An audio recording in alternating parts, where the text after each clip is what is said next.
ಮಾಡ್ತಾರೋ ಅವರಿಗೆ ಈ ತಿಂಗಳಿನ ವಾಗ್ದಾನ ಏನಾಗುತ್ತೆ ಅಂತಂದರೆ ಅವ್ರ ಬಾಯಲ್ಲಿ ಇರುತ್ತೆ. ಆ ವಾಗ್ದಾನ ನೀವು ಅರಿಕೆ ಮಾಡಿಲ್ಲ, ಅದಕ್ಕೇನೆ ನಿಮಗೆ ಏನಂತಂದರೆ ಆ ವಾಗ್ದಾನ ನೆನಪಿಲ್ಲ.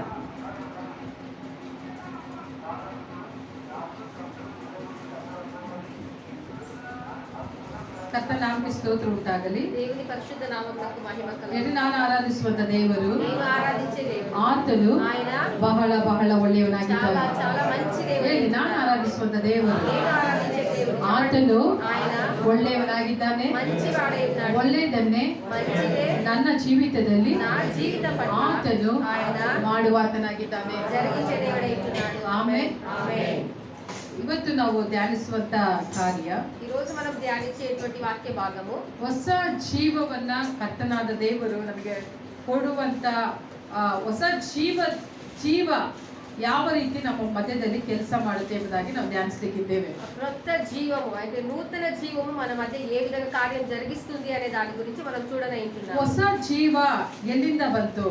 ఈ నూతన జీవము ఎక్కడ నుంచి వచ్చింది? ಹೊಸ ಜೀವ ಅನ್ನುವಂಥದ್ದು ఈ నూతన జీవము అనేటువంటిది ಅದು ಕ್ರಿಸ್ತನಲ್ಲಿ ಇರುವಂತ ಒಂದು ಜೀವನ ಎಂಬುದಾಗಿ ನಾವು ನೋಡ್ತೇವೆ. అది క్రీస్తులో ఉండబడిన జీవితము అని మనం చూస్తూ ఉన్నాం. ಯಾವಾಗ ఎప్పుడైతే ಯೇಸು ಕ್ರಿಸ್ತನು యేసుక్రీస్తు ಆತನು ఆయన ಶಿಲುಬೆಯಲ್ಲಿ ಸತ್ತನು, సిలువలో మరణించారు, ಆತನು ಹೂಣಲ್ಪಟ್ಟನು, ఆయన పాతి పెట్టబడ్డారు. ಮೂರನೇ ದಿನ మూడవ రోజు ಆತನು ఆయన ಪುನರುತ್ಥಾನ ಹೊಂದಿದನು. పునరుద్ధారుడయ్యాడు. ಆಗ అప్పుడు ನಮ್ಮ ಒಳಗೆ మనలో ಒಂದು ಹೊಸ ಜೀವ, ఒక నూతన జీవము ಅದು ಪ್ರತಿ ಮಕ್ಕಳಲ್ಲಿಯೂ ಬಂದು ಅದು ಕಾರ್ಯ ಮಾಡಿತು ಎಂಬುದಾಗಿ ನೋಡ್ತೇವೆ. అది ప్రతి ఒక్కరిలో వచ్చేది కార్యం జరిగించింది అని మనం చూస్తూ ఉన్నాం. ಹಾಗಾದ್ರೆ అయితే ಅದೇ ರೋಮಪುರದ ಪತ್ರಿಕೆಯಲ್ಲಿ ನಾವು ನೋಡುವಾಗ అదే రోమీలు రాసిన పత్రికలో మనం చూసినప్పుడు ರೋಮ 8:11 ಹೇಳುತ್ತೆ, రోమ 8:11 ಯೇಸುವನ್ನ ಸತ್ತರೊಳಗಿಂತ ಎಬ್ಬಿಸಿದಂತ ಅದೇ ಆತ್ಮನು ತಾನೇ యేసయ్యను మృతులలో లేపినటువంటి అదే ఆత్మ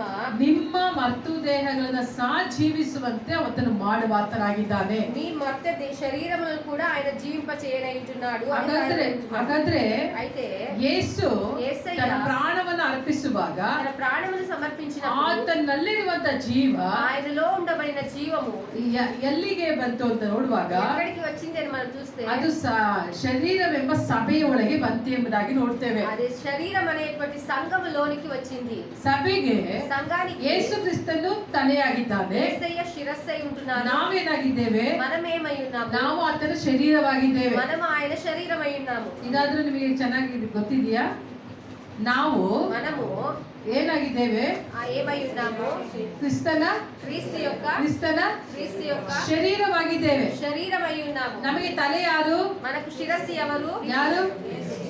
ಯೇಸುವೇ ಏನಾಗಿದ್ದಾನೆ? యేసయ్యే మనకేమై ఉన్నారు? ತಲೆಯಾಗಿದ್ದಾರೆ. శిరస్సై ఉన్నారు. ಹಲ್ಲೆಲೂಯಾ. హల్లెలూయా. ಅಂದ್ರೆ ನಾವು ಆತನ మనము ఆయన ಶರೀರವಾಗಿದ್ದೇವೆ. శరీరమై ఉన్నాము. ಅಂದ್ರೆ ಯೇಸು ಕ್ರಿಸ್ತನಲ್ಲಿ ಇರುವಂತಹ ಜೀವ అయితే యేసయ్యలో ఉండబడిన జీవము ಅದು ಇವತ್ತು ಎಲ್ಲಿದೆ ಅಂತಂದ್ರೆ అయితే ಈ రోజు ఎక్కడ ఉంది ಅದು అని ನಮ್ಮ చూస్తే ಒಳಗೆ ಇದೆ. అది మనలో ఉంది. ಹಲ್ಲೆಲೂಯಾ. హల్లెలూయా. ಹಾಗಾದ್ರೆ అయితే ದೇವರ ವಾಕ್ಯದಲ್ಲಿ ನೋಡುವಾಗ ఈ వాక్యంలో మనం చూసినప్పుడు ಯೇಸು ಕ್ರಿಸ್ತನನ್ನ యేసయ్యను ಯಾರು ನಂಬುತ್ತಾರೋ ఎవరైతే ಅವರಿಗೆ నమ్ముతారో ನಿತ್ಯ ಜೀವ ಎಂಬುದಾಗಿ ನೋಡ್ತೇವೆ. వారికి నిత్య జీవము అని మనం ನಿತ್ಯ చూస్తున్నాం. ಜೀವ. నిత్య జీవము. ನಿತ್ಯ ಜೀವ ಅಂತಂದ್ರೆ నిత్య జీవము అని అంటే ಏನು ಅರ್ಥ? ఏమని అర్థము? ನಿತ್ಯ ಜೀವ. నిత్య జీవము ಸುವಾರ್ತೆ ಸಾರುವಾಗ ಹೇಳ್ತಾರಲ್ಲ, సువార్తను ప్రకటించేటప్పుడు చెప్తారు కదా, ಯೇಸುವನ್ನ యేసయ్యను ನೀವು మీరు ಸ್ವಂತ ರಕ್ಷಕನಾಗಿ స్వంత రక్షకునిగా ಅಂಗೀಕಾರ ಮಾಡಿದ್ರೆ అంగీకరించినట్లయితే ನಿಮಗೆ మీకు ನಿತ್ಯ ಜೀವ ಸಿಗುತ್ತೆ. నిత్య జీవం దొరుకుతుంది అని ನಿತ್ಯ అంటారు. ಜೀವ ಅಂದ್ರೆ ಏನು? నిత్య జీవం అంటే ఏమి? ನಿತ್ಯ ಜೀವ. నిత్య జీవము. ಹಿಂಗೆ ಹೇಳ್ತೀವಿ, ನಿತ್ಯ నిత్యము. ನಿತ್ಯ నిత్య అంటే ಪ್ಲಸ್ ప్రతిరోజు ಜೀವ. ప్లస్ జీవము. ನಿತ್ಯ ಅಂದ್ರೆ నిత్య అంటే ಯಾವಾಗಲೂ, ఎల్లప్పుడూ. ಮತ್ತೆ ಜೀವ. జీవము ಅಂದ್ರೆ ಯೇಸುವನ್ನ అంటే యేసయ్యను ನೀನು ಅಂಗೀಕಾರ ಮಾಡುವಾಗ నువ్వు అంగీకరించినట్లయితే ನಿತ್ಯವೂ ఎల్లప్పుడూ ಜೀವ. నువ్వు జీవిస్తూనే ఉంటావు. ನಾವೇನ್ ಅನ್ಕೊಂಡ್ಬಿಟ್ವಿ ಅಂದ್ರೆ మనం ఏమనుకుంటాము అనంటే ನಿತ್ಯ ಜೀವ ಅಂದ್ರೆ నిత్య జీవము అని అంటే ಸತ್ತ ಮೇಲೆ మరణించిన తర్వాత ನಿತ್ಯ ಜೀವವನ್ನ ಅನುಭವಿಸ್ತೇವೆ. నిత్య జీవమును మనం పొందుతాము అని ಇಲ್ಲ. అనుకుంటాము. కాదు, ಯೇಸುವನ್ನ యేసయ్యను ಸ್ವಂತ ರಕ್ಷಕನಾಗಿ స్వంత రక్షకుని ಯಾರೆಲ್ಲ ಅಂಗೀಕಾರ ಮಾಡಿದ್ರು, ఎవరంతా అంగీకరిస్తారు, ಯಾವತ್ತು ನೀವು ಅಂಗೀಕಾರ ಮಾಡಿದ್ರು ఏ రోజు రోజు మీరు అంగీకరించారో ಅವತ್ತಿನಿಂದಲೇ ఆ రోజు నుండి ಯೇಸುವಿನ ಜೀವ యేసయ్య యొక్క ನಿಮ್ಮ జీవము ಒಳಗೆ ಕಾರ್ಯ ಮಾಡುತ್ತಾ ಇದೆ. మీలో కార్యం జరిగిస్తూ ಆ ఉంది. ఆమేన్. ಜೀವಕ್ಕೆ ఆ జీవానికి ಏನ್ ಹೆಸರು ಅಂದ್ರೆ ఏమని పేరు ನಿತ್ಯ అంటే ಜೀವ. నిత్య జీవం అని పేరు. ಪ್ರತಿದಿನ ಜೀವದಲ್ಲಿ ನಡೀತಿದ್ದೀರಾ ಅಂತ ಅರ್ಥ. ప్రతిరోజు ఆ జీవంలో మీరు నడుస్తూ ఉన్నారని అర్థం. ಹಲ್ಲೆಲೂಯ. ಹಲ್ಲೆಲೂಯ. ಈಗ ಯೇಸುವನ್ನ ಅಂಗೀಕಾರ ಮಾಡಿದಾಗ ఇప్పుడు యేసయ్యను అంగీకరించినప్పుడు ಬಂದಂತ ಜೀವ వచ్చినటువంటి జీవం ಎಲ್ಲಿವರೆಗೆ ಇರುತ್ತೆ? ఎప్పటి వరకు ఉంటుంది? ಈಗ ಕೇಳು ಕರೆಕ್ಟ್ ಇಲ್ಲ, ಎಲ್ಲಿವರೆಗೆ ಇರುತ್ತೆ? ఎప్పటి వరకు ఉంటుంది ఆ జీవం? ನಿತ್ಯ ಅಂದ್ರೆ ಯಾವಾಗ? నిత్యము అంటే ఎప్పుడు? ನೀವು ಒಂದ್ ವೇಳೆ ಸತ್ತೋಗ್ಬಿಟ್ರೆ మీరు ఒకవేళ మరణిస్తే ಆ ಜೀವ ఆ జీవము ಆ? ಇರುತ್ತೆ ಜೀವ ఉంటుందా? ఆ జీవము ನಿಮ್ಮೊಳಗೆ ತಾನೇ ಇರುತ್ತೆ. మీలోనే కదా ఉంటుంది.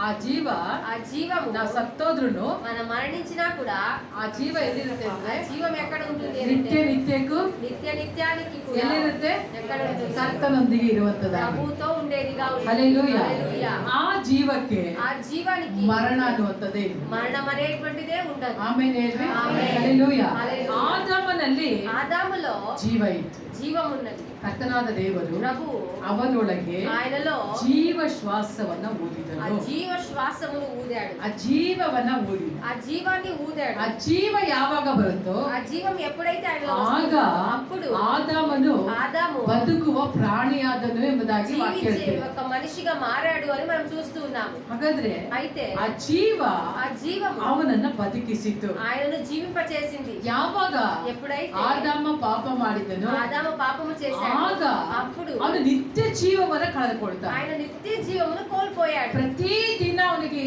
ಇರ್ಬೇಕಂತ ಒಳ್ಳೆಯ ಒಂದು ಜೀವನವನ್ನು ಕಳೆದುಕೊಳ್ತಾನೆ. ప్రతిరోజు ఆయనకు ఉండవలసిన మంచి జీవితాన్ని ఆయన కోల్పోతాడు. ಆ ಜೀವವನ್ನ ఆ జీవాన్ని ಪುನಃ ಮಾನವ ಕುಲಕ್ಕೆ ಕೊಡ್ಲಿಕ್ಕೋಸ್ಕರವಾಗಿ మళ్ళీ మనుష్య కులానికి అందించడానికి ಕರ್ತನಾದ ಯೇಸು ಕ್ರಿಸ್ತನು ప్రభువైన యేసయ్య ಈ ಲೋಕಕ್ಕೆ ಬಂದು ఈ లోకానికి వచ్చి ಕಲ್ವಾರಿ ಶಿಲುಬೆಯಲ್ಲಿ కల్వారి సిలువలో ತನ್ನ ಪ್ರಾಣವನ್ನು ಅರ್ಪಿಸಿ తన ప్రాణమును సమర్పించి ಆತನು ఆయన ಆ ಜೀವವನ್ನ ఆ జీవాన్ని ತಿರುಗಿ మళ్ళీ ಸಭೆಗೆ ಆತನು ಕೊಟ್ಟಿದ್ದಾನೆ. సంఘానికి ఇచ్చి ఉన్నాడు. ಆಮೇಲೆ ಗಟ್ಟಿಗೆ ಹಲ್ಲೆಲೂಯ. ಹಲ್ಲೆಲೂಯ. ಆ ಒಂದು ಜೀವನೆ ఆ ఒక జీవమే ಇವತ್ತು ಪ್ರತಿ ಮನುಷ್ಯರಲ್ಲಿ ಕಾರ್ಯ ಮಾಡ್ತಾ ಇದೆ. ఈ రోజు ప్రతి ఒక్క మనుషునిలో కార్యం జరిగిస్తూ ఉంది. ಅದಕ್ಕೆ ಯೇಸು ಕ್ರಿಸ್ತನು అందుకే యేసయ్య ಮಾರ್ತಳಿಗೆ ಹೇಳ್ತಾರೆ, మార్తతో చెప్తూ ఉన్నాడు, ಮಾರ್ತಳೆ మార్త ನಾನೇ నేనే ಮಾರ್ಗವು మార్గము ಸತ್ಯವು సత్యము ಜೀವವು జీవమునై ಆಗಿದ್ದೇನೆ. ఉన్నాను. ಹಲ್ಲೆಲೂಯ. హల్లెలూయా. ಯೇಸು ಸ್ವಾಮಿ ಎಷ್ಟು ಚೆನ್ನಾಗಿ ಹೇಳ್ತಾ ಇದ್ದಾರೆ. యేసయ్య ఎంత బాగా చెప్తూ ఉన్నారు. ನಾನೇ ಮಾರ್ಗ, నేనే మార్గమును, ನಾನೇ ಸತ್ಯ, నేనే సత్యమును, ನಾನೇ ಮರಣ, నేనే ನಾನೇ ಮರಣ నేనే మరణము. ಹಂಗ ಹೇಳಿದ್ರ? ఆ విధంగా చెప్పారా? ಏನ್ ಹೇಳಿದ್ರು? ఏమని అన్నారు? ನೀವ್ ಹೇಳ್ರಿ ನೋಡೋಣ. మీరు చెప్పండి చూద్దాం. ಹ? ನಿಜ ಬೈಬಲ್ ಅಲ್ಲಿ ಹಂಗೆ ಇದೆಯಾ? ಚೆನ್ನಾಗಿ ಓದಿದ್ದೀರಾ ನೀವು? ನಾನೇ ಮಾರ್ಗ, నేనే ಸತ್ಯ, మార్గము సత్యము, ನಾನೇ ಮರಣ ಅಂತ ಹೇಳಿದ್ರ? నేనే మరణం అని చెప్పారా? ಏನ್ ಹೇಳಿದ್ರು? ఏమని చెప్పారు ప్రభు? ಆತನು ಎಲ್ಲೂ ಮರಣ ಹೇಳಿಲ್ಲ. ఆయన ఎక్కడ మరణం అనే చెప్పలేదు. ಆತನು ಹೇಳಿದ ಒಂದೇ, ఆయన చెప్పింది ఒకటే, ಜೀವ. జీవం. ಹಲ್ಲೆಲೂಯ. ಹಲ್ಲೆಲೂಯ. ಅದೇ ಮಾರ್ತಲೆ ಹೇಳ್ತಾರೆ, అదే మార్తతో చెప్తూ మార్తలే, మార్త ನನ್ನನ್ನು ನಂಬುವನು నన్ను నమ్మువాడు ಸತ್ತರೂ ಬದುಕುವನು. మరణించినా జీవిస్తాడు అని. ಹಲ್ಲೆಲೂಯ. హల్లెలూయ. ಏನ್ ಹೇಳಿದಂತೆ? ఏమని అన్నారంట? ನನ್ನನ್ನು ನಂಬುವನು నన్ను నమ్మిన వాడు ಸತ್ತೋದ್ರೂ మరణించినా కూడా ಬದುಕುತ್ತಾನೆ. మళ్ళీ జీవిస్తాడు. ಹಲ್ಲೆಲೂಯ. ಹಲ್ಲೆಲೂಯ. ಬದುಕುತ್ತಾ ನಂಬುವನು జీవిస్తూ నమ్మువాడు ಅವನು ಎಂದಿಗೂ ಸಾಯುವುದಿಲ್ಲ. ఆయన ఎప్పటికీ మరణించడు. ಆಮೇಲೆ ಗಟ್ಟಿಗೆ ಆಮೆನ್. ಹಲ್ಲೆಲೂಯ. హల్లెలూయ. ಹಾಗಾದ್ರೆ అయితే ನಾವು ತಿಳ್ಕೊಳ್ಬೇಕಾದ್ದು ಏನಂದ್ರೆ, మనం తెలుసుకోవాల్సింది ಯೇಸು ఏమంటే ಕ್ರಿಸ್ತನ ಈ ಲೋಕಕ್ಕೆ ಬಂದಂತ ಉದ್ದೇಶ, యేసయ్య ఈ లోకానికి వచ్చినటువంటి ఉద్దేశం ಆತನು ನಮಗೆ ಜೀವವನ್ನು ಕೊಡ್ಲಿಕ್ಕಾಗಿ ಆತನು ಬಂದಿದ್ದಾನೆ. ఆయన మనకి జీవమును ఇవ్వడానికే ఈ లోకానికి వచ్చి ఉన్నారు. ಹಲ್ಲೆಲೂಯ. హల్లెలూయ. ಕಳ್ಳನು దొంగ ಜೀವವನ್ನ ಕದಿಲಿಕ್ಕೆ ಬರ್ತಾನೆ. ఆ జీవమును దొంగిలించడానికి వచ్చి ఉన్నాడు. ಆದ್ರೆ ಯೇಸು ಕ್ರಿಸ್ತನು అయితే యేసయ్య ಆ ಜೀವವನ್ನ ಕೊಡ್ಲಿಕ್ಕಾಗಿ ಆತನು ఆ ಬಂದನು. జీవాన్ని ఇవ్వడానికని ఆయన వచ్చి ఉన్నాడు. ಹಲ್ಲೆಲೂಯ. హల్లెలూయ. ಆ ಕಳ್ಳ ಏನನ್ನ ಕಳೆದುಕೊಂಡಿದ್ದ? ಸಾರಿ, ಕದ್ದುಕೊಂಡಿದ್ದ. ఆ దొంగ ఏం దొంగిలించి ఉన్నాడు? ಆ ಕಳ್ಳ ఆ దొంగ ನಮ್ಮಿಂದ మన నుండి ನೆಮ್ಮದಿಯನ್ನ ಕದ್ದುಕೊಂಡಿದ್ದ, నెమ్మదిని దొంగిలించాడు. ನಮ್ಮಿಂದ ಸಮಾಧಾನವನ್ನ మన ಕದ್ದುಕೊಂಡಿದ್ದ, నుండి సమాధానమును దొంగిలిస్తున్నాడు. ನಮ್ಮಲ್ಲಿರುವಂತ ಸಂತೋಷ, మనలో ఉండబడిన సంతోషం, ನಮ್ಮಲ್ಲಿರುವಂತ ಐಶ್ವರ್ಯ, మనలో ఉండబడిన ఐశ్వర్యం, ನಮ್ಮಲ್ಲಿರುವಂತ ಆರೋಗ್ಯ మనలో ఉండబడిన ఆరోగ్యం ಎಲ್ಲವನ್ನ అన్నిటిని కళ్ళను కద్దుಕೊಂಡಿದ್ದ. దొంగ దొంగిలించి ಆದ್ರೆ ఉన్నాడు. ದೇವರು ಏನ್ ಮಾಡಿದ್ದ? అయితే దేవుడు ఏం చేశాడు? ಯೇಸು ಕ್ರಿಸ್ತನು యేసయ్య ಈ ಲೋಕಕ್ಕೆ ಬಂದು ఈ లోకానికి వచ్చి ಕಳ್ಳನು ಏನೆಲ್ಲ ಕದ್ದಿದ್ದನೋ దొంగ ఏదంతా దొంగిలించి ఉన్నాడు ಅದೆಲ್ಲ ತಿರುಗಿ ಕೊಡ್ಲಿಕ್ಕೋಸ್ಕರವಾಗಿ వాటన్నిటిని తిరిగి అందివ్వడానికి ಆತನು ಈ ಲೋಕಕ್ಕೆ ಬಂದನು ಎಂಬುದಾಗಿ ನೋಡ್ತೇವೆ. ఆయన ఈ లోకానికి వచ్చాడు అని మనం చూస్తున్నాం. ಹಲ್ಲೆಲೂಯಾ. హల్లెలూయా. ಅದಕ್ಕೆ ಆತನು ಹೇಳ್ತಾನೆ, అందుకే ఆయన ಕಳ್ಳನ అంటున్నాడు, ಕದ್ದುಕೊಳ್ಳುವುದಕ್ಕೂ దొంగ దొంగిలించడానికి ಹಾಳು ಮಾಡುವುದಕ್ಕೂ పాడు చేయడానికి ಬರ್ತಾನೆ ಹೊರತು ವಸ್ತಾಡೆ ತಪ್ಪ ಮತ್ಯಾವುದಕ್ಕೂ ಬರುವುದಿಲ್ಲ. మరి దేనికి రాడు. ನಾನಾದರೂ నేనైతే ಅವುಗಳಿಗೆ ಜೀವ ಕೊಡಬೇಕೆಂಬುದಾಗಿ వారికి జీవమును ನಾನು ఇవ్వడానికి ಬಂದಿದ್ದೇನೆ. నేను వచ్చి ఉన్నాను అని ಹಲ್ಲೆಲೂಯಾ. అంటున్నాడు. హల్లెలూయా. ಯಾವುದಕ್ಕೆ? దేనికి? ನೀನು ಏನನ್ನ ಕಳೆದುಕೊಂಡಿದೀಯೋ నువ్వు దేన్ని ಅದೇ కోల్పోయి ఉన్నావో ಪುನಃ ಜೀವವನ್ನ ಕೊಡ್ಲಿಕ್ಕೆ ಅದನ್ನು ಸಾಮರ್ಥ್ಯನಾಗಿದ್ದಾನೆ. మళ్ళీ దానికి జీవమును ఇవ్వడానికి ఆయన సామర్థ్యము కలిగిన దేవుడై ఉంటున్నాడు. హల్లెలూయా. హల్లెలూయా.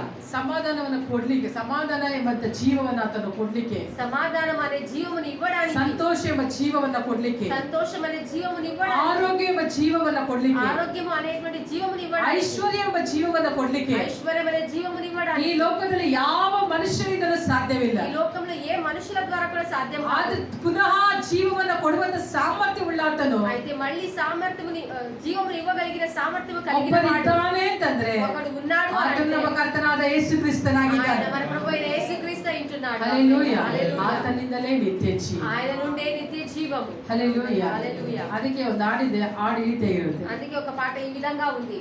ಸಮಾಧಾನ ಇಲ್ಲ ಎಂದು ಅಲೆಯುತ್ತಿರುವೆಯ, ಸಮಾಧಾನ ಇಲ್ಲ ಎಂದು ಅಲೆಯುತ್ತಿರುವೆಯ, ಯೆಹೋವಾ ಶಾಲೋ ನಿನಗಿರುವಾಗ ಸಮಾಧಾನದಿ ನಿನ್ನ ನಡೆಸುವ, ಯೆಹೋವಾ ಶಾಲೋ ನಿನಗಿರುವಾಗ ಸಮಾಧಾನದಿ ನಿನ್ನ ನಡೆಸುವನು.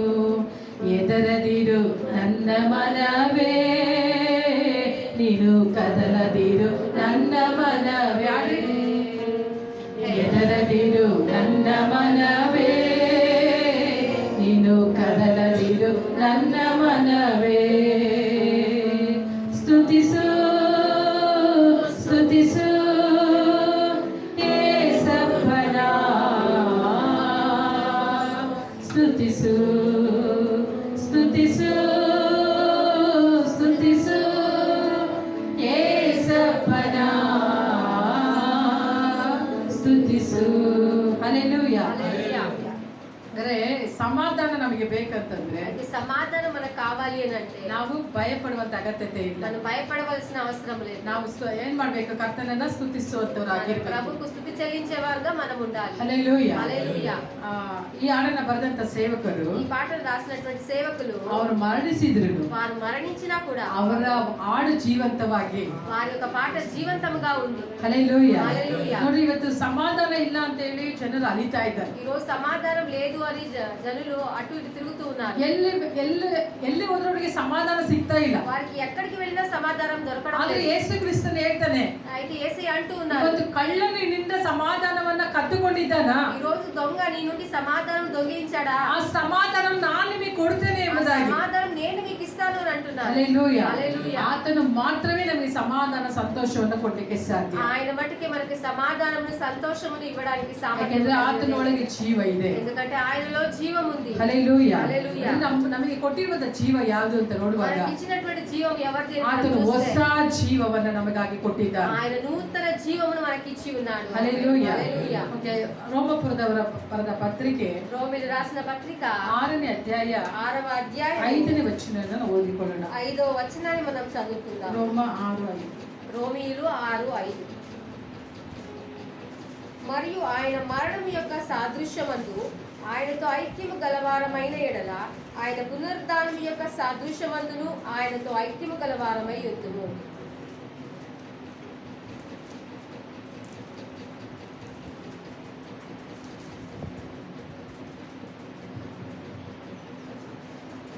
ಹಾಗಾದರೆ ಹೇಗೆಂದರೆ ನಾವು ಆತನ ಮರಣಕ್ಕೆ ಸಾದೃಶ್ಯವಾದ ಮರಣವನ್ನು ಹೊಂದಿ ಆತನಲ್ಲಿ ಐಕ್ಯವಾಗಿದ್ದರೆ ಆತನ ಪುನರುತ್ಥಾನಕ್ಕೆ ಸಾದೃಶ್ಯವಾದ ಪುನರುತ್ಥಾನ ಹೊಂದಿ ಆತನಲ್ಲಿ ಐಕ್ಯವಾಗುವೆವು. 4ನೇ ವಚನ ಓದು. కాబట్టి తండ్రి మహిమ వలన క్రీస్తు మృతులలో నుండి ఎలాగూ లేపబడెనో అలాగే మనమును నూతన జీవము పొందిన వారమై నడుచుకొనున్నట్లు మనము బాప్తిసము వలన మరణంలో పాలు పొందుటకై ఆయనతో కూడా పాతి పెట్టబడితిమి. ಇಲ್ಲಿ ನಾವು ನೋಡ್ತೇವೆ, ఇక్కడ మనం చూస్తూ ఉన్నాము. ಆದುದರಿಂದ కాబట్టి ಕ್ರಿಸ್ತು ಸತ್ತು ಮರಣಿಸಿ ತಂದೆಯ ಮಹಿಮೆಯಿಂದ తండ్రి యొక్క మహిమ నుండి ಜೀವಂತನಾಗಿ ಎಬ್ಬಿಸಲ್ಪಟ್ಟಂತೆಯೇ మృతుల నుండి లేపబడినట్లే ನಾವು ಕೂಡ మనము కూడా ಜೀವದಿಂದ ಎದ್ದು జీవము నుండి లేపబడి ಹೊಸಬರಾಗಿ నూతనముగా ನಡ್ಕೊಳ್ಳಬೇಕು.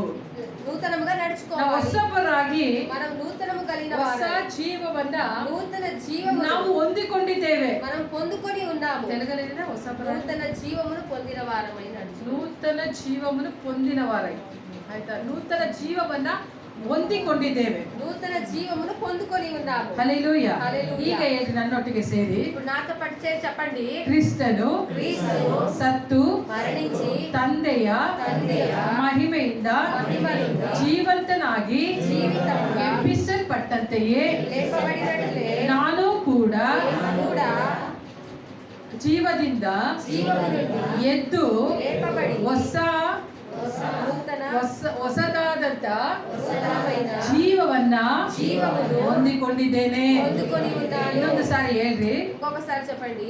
ಕ್ರಿಸ್ತನು ಸತ್ತು ತಂದೆಯ ಮಹಿಮೆಯಿಂದ ಜೀವಂತವಾಗಿ జీవితముగా ಎಬ್ಬಿಸಲ್ಪಟ್ಟಂತೆಯೇ లేపబడినట్లే ನಾನು ಕೂಡ ಜೀವದಿಂದಿದ್ದು జీవము నుండి ಹೊಸ ಜೀವವನ್ನ నూతన జీవమును ಹೊಂದಿಕೊಂಡಿದ್ದೇನೆ. పొందుకొని ఉన్నాను. ಹಲ್ಲೆಲೂಯಾ. ಹಲ್ಲೆಲೂಯಾ. ಯೇಸು ಕ್ರಿಸ್ತನು యేసయ్య ಹೇಗೆ ఏ విధంగా అయితే ತಂದೆಯ ಮಹಿಮೆಯಿಂದ తండ్రి యొక్క మహిమ ಸತ್ತೊಳಗಿಂದ ಎಬ್ಬಿಸಲ್ಪಟ್ಟನು, మృతులలో నుండి లేపబడి ఉన్నాడు. ಹಾಗೆಯೇ అదే విధంగా ನಾವು ಸಹ మనము కూడా ಹೂಣಲ್ಪಟ್ಟೆವು, పాతి పెట్టబడినాము. ಕ್ರಿಸ್ತನ ಮೂಲಕವಾಗಿ క్రీస్తు ద్వారా ಎಬ್ಬಿಸಲ್ಪಟ್ಟಿದ್ದೇವೆ. లేపబడి ఉన్నాము. ಯಾವಾಗ ಹೂಣಲ್ಪಟ್ಟೆವು? ఎప్పుడు పాతి పెట్టబడినాము? ಯಾವಾಗ ಮಾಡಿಸಿದೆವು? ఎప్పుడు మరణించాము?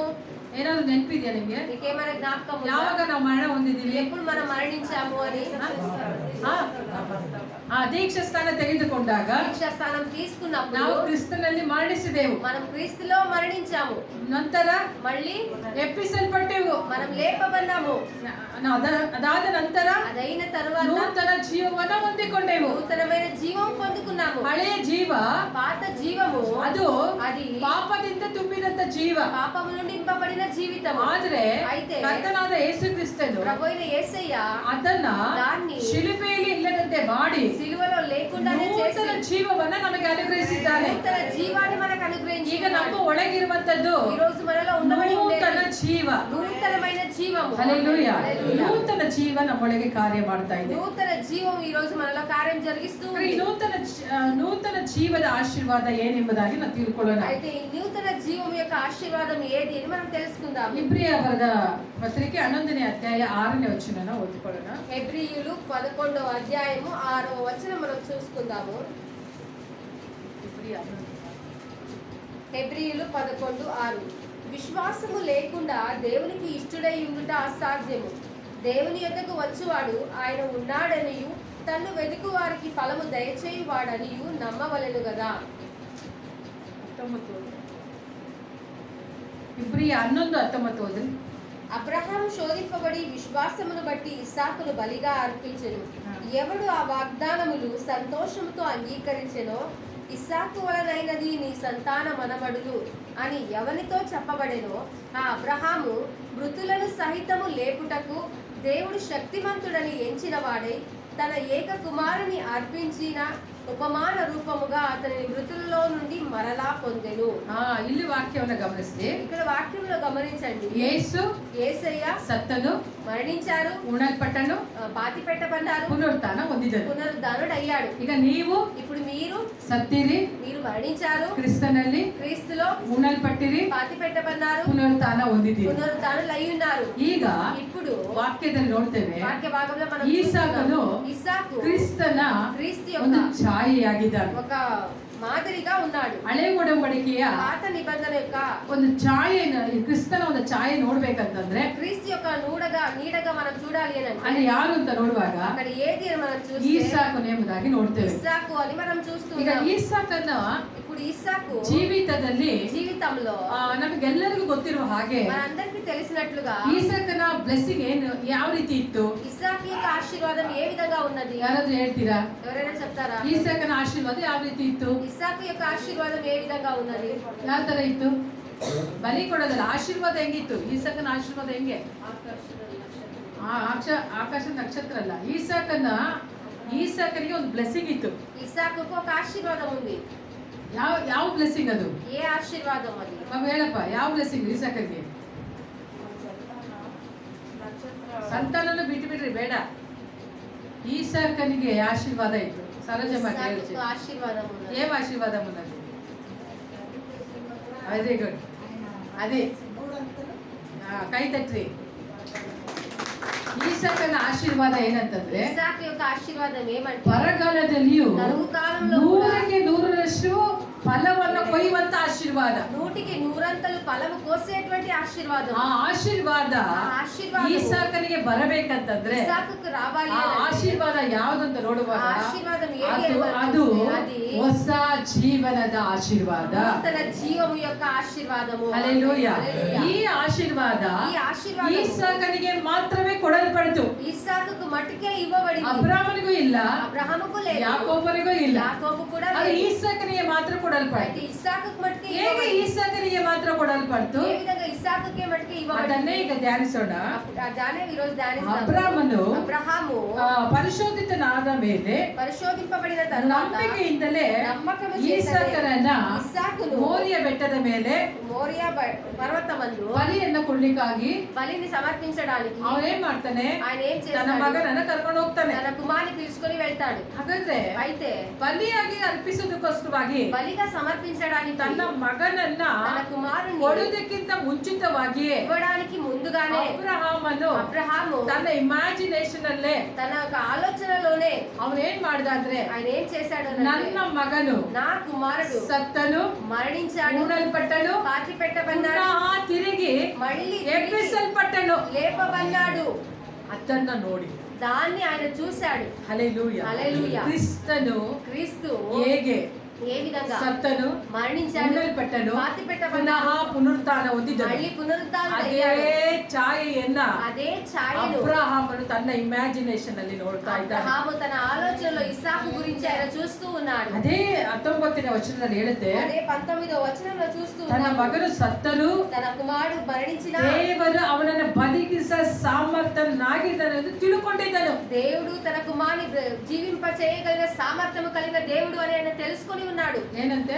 ఏమని అంట? ತನ್ನ ಮಗ ಸತ್ತನು, తన కుమారుడు మరణించిన ಪುನಃ మళ్ళీ ಬದುಕುತ್ತಾನೆ జీవిస్తాడు ಎಂಬಂತ అనేటువంటి ಅಂದ್ರೆ ಆ ಸಾಮರ್ಥ್ಯವನ್ನ ತಿಳ್ಕೊಂಡಿದ್ದಂತೆ. ఆ ఒక సామర్థ్యము దేవుడికి ఉంది అని తెలుసుకొని ఉన్నాడు. ಅದರ ಅರ್ಥ ಏನಂದ್ರೆ, అంటే అర్థం ఏమంటే ಅವನ ಆಲೋಚನೆಯಲ್ಲಿ ಬಂತು, ఆయన ఆలోచనలో వచ్చింది, ಒಂದು ವೇಳೆ ఒకవేళ ಬಲಿ ಅರ್ಪಿಸುವಾಗ బలిగా సమర్పించేటప్పుడు ನನ್ನ మಗ ಸತ್ತು ಹೋದ್ರು, నా కుమారుడు మరణించినా ನನ್ನ కూడా ದೇವರು ಬದುಕಿಸ್ತಾನೆ. నా దేవుడు జీవింప చేస్తాడు. ಅದು ಮೊದಲೇ ಅವನ ಆಲೋಚನೆಯಲ್ಲಿ మొదటిగానే ఆయన ఆలోచించాడు. ಅವನೇನ್ ಮಾಡ್ದ ಅಂದ್ರೆ, ఆయన ఏం చేశాడు అనంటే ತನ್ನ ಮಗ ಸತ್ತು ಹೋದದ್ದನ್ನ ನೋಡಿದ, తన కుమారుడు మరణించిన దాన్ని చూశాడు, ತನ್ನ ಮಗ ಊಣಲ್ಪಟ್ಟದ್ದನ್ನ తన ನೋಡಿದ, కుమారుడు పాతి పెట్టబడడం చూశాడు, ನಂತರ తర్వాత ತನ್ನ ಮಗನನ್ನ ಎಬ್ಬಿಸುವುದನ್ನ ಸಹ ನೋಡ್ತಾ తన ಇದ್ದಾನೆ. కుమారుని దేవుడు లేపేదాన్ని కూడా ఆయన చూస్తూ ఉన్నాడు. ವಾಕ್ಯದಲ್ಲಿ ನೋಡ್ತೇವೆ, వాక్య భాగంలో మనం ಸತ್ತೊಳಗಿಂದಲೇ ಜೀವಿತನಾಗಿ మృతుల్లో నుండి జీవితముగా ಬಂದವನಂತೆ వచ్చిన వానిగా ಅವನನ್ನು ಹೊಂದಿದನು. ఆయనను పొందుకున్నాడు. ಹಲ್ಲೆಲೂಯಾ. హల్లెలూయా. ಈಸಾಕನನ್ನ ఇస్సాకును కూడా ತಿರುಗಿ మళ్ళీ ಹೇಗೆ ಪಡ್ಕೊಳ್ತಿದ್ದಾನೆ ಅಂದ್ರೆ, ఏ విధంగా ఆయన పొందుకుంటున్నాడంటే ಅಬ್ರಹಾಮನು అబ్రహాము ತನ್ನ ಇಮ್ಯಾಜಿನೇಷನ್ ಅಲ್ಲಿ ಮೊದಲೇ ನೋಡ್ಬೇಕು. తన ఆలోచనలో మొదటిగానే ఆయన చూస్తూ ఉన్నాడు. ತಂದೆಯಾದ ದೇವರು ಸಹ తండ్రైన దేవుడు కూడా ಅಬ್ರಹಾಮನ ಆಲೋಚನೆಯನ್ನ అబ్రహాము యొక్క ఆలోచనను ಮೊದಲೇ ಅರಿತ. మొదటిగానే ఆయన ఎరిగి ఉన్నాడు. ಹಲ್ಲೆಲೂಯಾ. హల్లెలూయా. ಇವತ್ತು ನಮ್ಮ ಆಲೋಚನೆಗಳು ఈ రోజు మన ఆలోచనలు ಅಲ್ಪವಾದ ಆಲೋಚನೆ. అల్పమైనటువంటివి. ದೇವರು దేవుడు ಅಗಮ್ಯವಾದಂತ ಕಾರ್ಯಗಳನ್ನ ನಮ್ಮ ಲೈಫ್ ಅಲ್ಲಿ ಮಾಡಿರ್ತಾರೆ. అగమ్యమైన కార్యాలను మన జీవితం పట్ల ఆయన జరిగించి ఉన్నాడు. ಅಂತ ದೇವರ ಕುರಿತಾಗಿ అలాంటి దేవుని గురించి ನಾವು ಯೋಚಿಸುವಂತದ್ದು మనం యోచించేటువంటి ಅಲ್ಪ ಬುದ್ಧಿಯಿಂದ ಯೋಚಿಸ್ತೇವೆ. అల్ప బుద్ధితో మనం యోచిస్తూ ఉంటాం. ಅಲ್ಪ ಬುದ್ಧಿಯಿಂದ ನಾವು ಯೋಚಿಸ್ತೇವೆ. మనం అల్ప బుద్ధితో యోచిస్తూ ಆದ್ರೆ ఉంటాం. ಅಬ್ರಹಾಮನ ಹಾಗಲ್ಲ. అయితే అబ్రహాము ఆ విధంగా ಅವನ కాదు. ಆಲೋಚನೆಗಳು ఆయన ఆలోచనలు ಅಗಮ್ಯವಾಗಿ. అగమ్యముగా ఉన్నాయి. ಯಾಕೆಂದ್ರೆ ఎందుకు అనంటే ಅವನ ದೇವರು ಯಾರಂತಂದ್ರೆ ఆయన దేవుడు ఎవరు అనంటే ಅಗಮ್ಯವಾಗಿ ಯೋಚಿಸುವ ಆತನಾಗಿದ್ದಾನೆ. ఆమేన్. అగమ్యముగా గొప్పగా యోచించే ಅದಕ್ಕೆ దేవుడు ಅಬ್ರಹಾಮನು ఉన్నాడు. ಏನ್ ಮಾಡ್ತಿದ್ದಾನೆ? అందుకే అబ్రహాం ఏం చేస్తున్నాడు? ಅವನು ఆయన ತನ್ನ ಮಗ ಮರಣಿಸುವುದನ್ನ, తన కుమారుడు ತನ್ನ మరణించేదాన్ని, ಮಗ ಊಣಲ್ಪಡುವುದನ್ನ, తన కుమారుడు ತನ್ನ పాతిపెట్టబడేదాన్ని, ಮಗ ಪುನಃ తన కుమారుడు మళ్ళీ ಪುನರುತ್ಥಾನ ಹೊಂದಿ పునరుద్ధానుడై ಎದ್ದೇಳುವಂತದನ್ನ లేపబడేదాన్ని ತನ್ನ ಆಲೋಚನೆಯಲ್ಲಿ ಆತ ನೋಡ್ತಾ ఆయన ಇದ್ದಾನೆ. ఆలోచనలో ఆయన చూస్తూ ఉన్నాడు. ಹಾಗಾದ್ರೆ ಅಬ್ರಹಾಮನು అయితే అబ్రహాము ಬಲಿ ಅರ್ಪಿಸುವುದಕ್ಕಿಂತ ಮುಂಚಿತವಾಗಿ బలి అర్పించడానికి ముందుగానే ತನ್ನ ಮಗನನ್ನ తన కుమారుని ಇಮ್ಯಾಜಿನೇಷನ್ ಅಲ್ಲಿಯೇ తన ఆలోచనలో ಪರಿಪೂರ್ಣವಾಗಿ పరిపూర్ణంగా ಅರ್ಪಿಸಿದ್ದ. సమర్పించి ఉన్నాడు. ಹಲ್ಲೆಲೂಯಾ. హల్లెలూయా. ಆ ಬಲಿ ಎಂತ ಬಲಿ ఆ ಅಂತಂದ್ರೆ బలి ఎలాంటి బలి ಕರ್ತನ అంటే ಸಮ್ಮುಖದಲ್ಲಿ, ప్రభు యొక్క సమ్ముఖంలో, ಕರ್ತನ ಎಣಿಕೆಯಲ್ಲಿ ప్రభు యొక్క ಅದು ఎన్నికలో ಪರಿಪೂರ್ಣವಾದಂತ అది పరిపూర్ణమైనటువంటి బలియాಗಿದೆ. బలిగా ఉంటున్నది. ಆಮೇಲೆ ఆమేన్. ಹಲ್ಲೆಲೂಯಾ. హల్లెలూయా. ಅದು ದೇವರ ಎಣಿಕೆಯಲ್ಲಿ అయితే దేవుని ఎన్నికలో ಶ್ರೇಷ್ಠವಾದಂತ ಬಲಿಯಾಗಿ ಎಣಿಸಲ್ಪಡ್ತು. శ్రేష్టమైన బలిగా అది ఎంచబడింది. ಹಲ್ಲೆಲೂಯಾ. హల్లెలూయా. ಹಾಗೆ అదే విధంగానే ಕರ್ತನಾದ ప్రభు అయిన ದೇವರು యేసయ్య ಆತನು ಸಹ ఆయన కూడా ಬಲಿಯಾಗಿ ಅರ್ಪಿಸಲ್ಪಟ್ಟ బలిగా సమర్పించబడ్డారు. ತಂದೆಯಾದ ದೇವರು తండ్రి అయిన ಈ దేవుడు ಲೋಕದ ಮೇಲೆ ఈ లోకం మీద ಪ್ರೀತಿಯನ್ನಿಟ್ಟು ప్రేమ ತನ್ನ నుంచి ಒಬ್ಬನೇ ಮಗನನ್ನ తన ఒక్కడే ಈ కుమారుని ಲೋಕಕ್ಕೆ ಕಳಿಸಿದ್ದ. ఈ లోకానికి పంపించాడు. ಆತನನ್ನ ఆయనను ನಂಬುವರು నమ్మిన వారు ಅವರಾದರೂ ನಾಶವಾಗದೆ ఒక్కరు కూడా ಎಲ್ಲರೂ నశించిపోకుండా ನಿತ್ಯ ಜೀವನ ಹೊಂದಬೇಕೆಂಬುದಾಗಿ అందరూ నిత్య జీవమును పొందాలి అని ಆತನನ್ನ ಕಳಿಸಿಕೊಟ್ಟ. ఆయనను పంపించాడు. ಅಂದರೆ ಮಗನನ್ನ అయితే కుమారుని ಆತನು ఆయన ನಂಬಿಕೆಯ ಮೇಲೆ, నమ్మకము మీద ಶಿಲುಬೆಯ ಮೇಲೆ సిలువ మీద ಒಪ್ಪಿಸಿಕೊಟ್ಟ. ఆయన సమర్పించాడు. ಹಲ್ಲೆಲೂಯಾ. హల్లెలూయా. ಅಬ್ರಹಾಮನು ಹೇಗೆ అబ్రహాము ఏ విధంగా ತನ್ನ ಮಗನನ್ನ తన కుమారుని ಪರಿಪೂರ್ಣವಾದಂತ పరిపూర్ణమైన ಪೂರ್ಣಾಂಗವಾದ పూర్ణాంగమైన ಒಂದು ಬಲಿಯಾಗಿ ఒక బలిగా ಅರ್ಪಿಸಿದನು. సమర్పించాడు. ಅದೇ ಪ್ರಕಾರವಾಗಿ అదే విధంగా ನಮ್ಮ ದೇವರು ಸಹ మన దేవుడు కూడా ಯೇಸು ಕ್ರಿಸ್ತನನ್ನ యేసయ్యను ಪೂರ್ಣ ಬಲಿಯಾಗಿ పూర్ణ బలిగా ಅರ್ಪಿಸಿದ.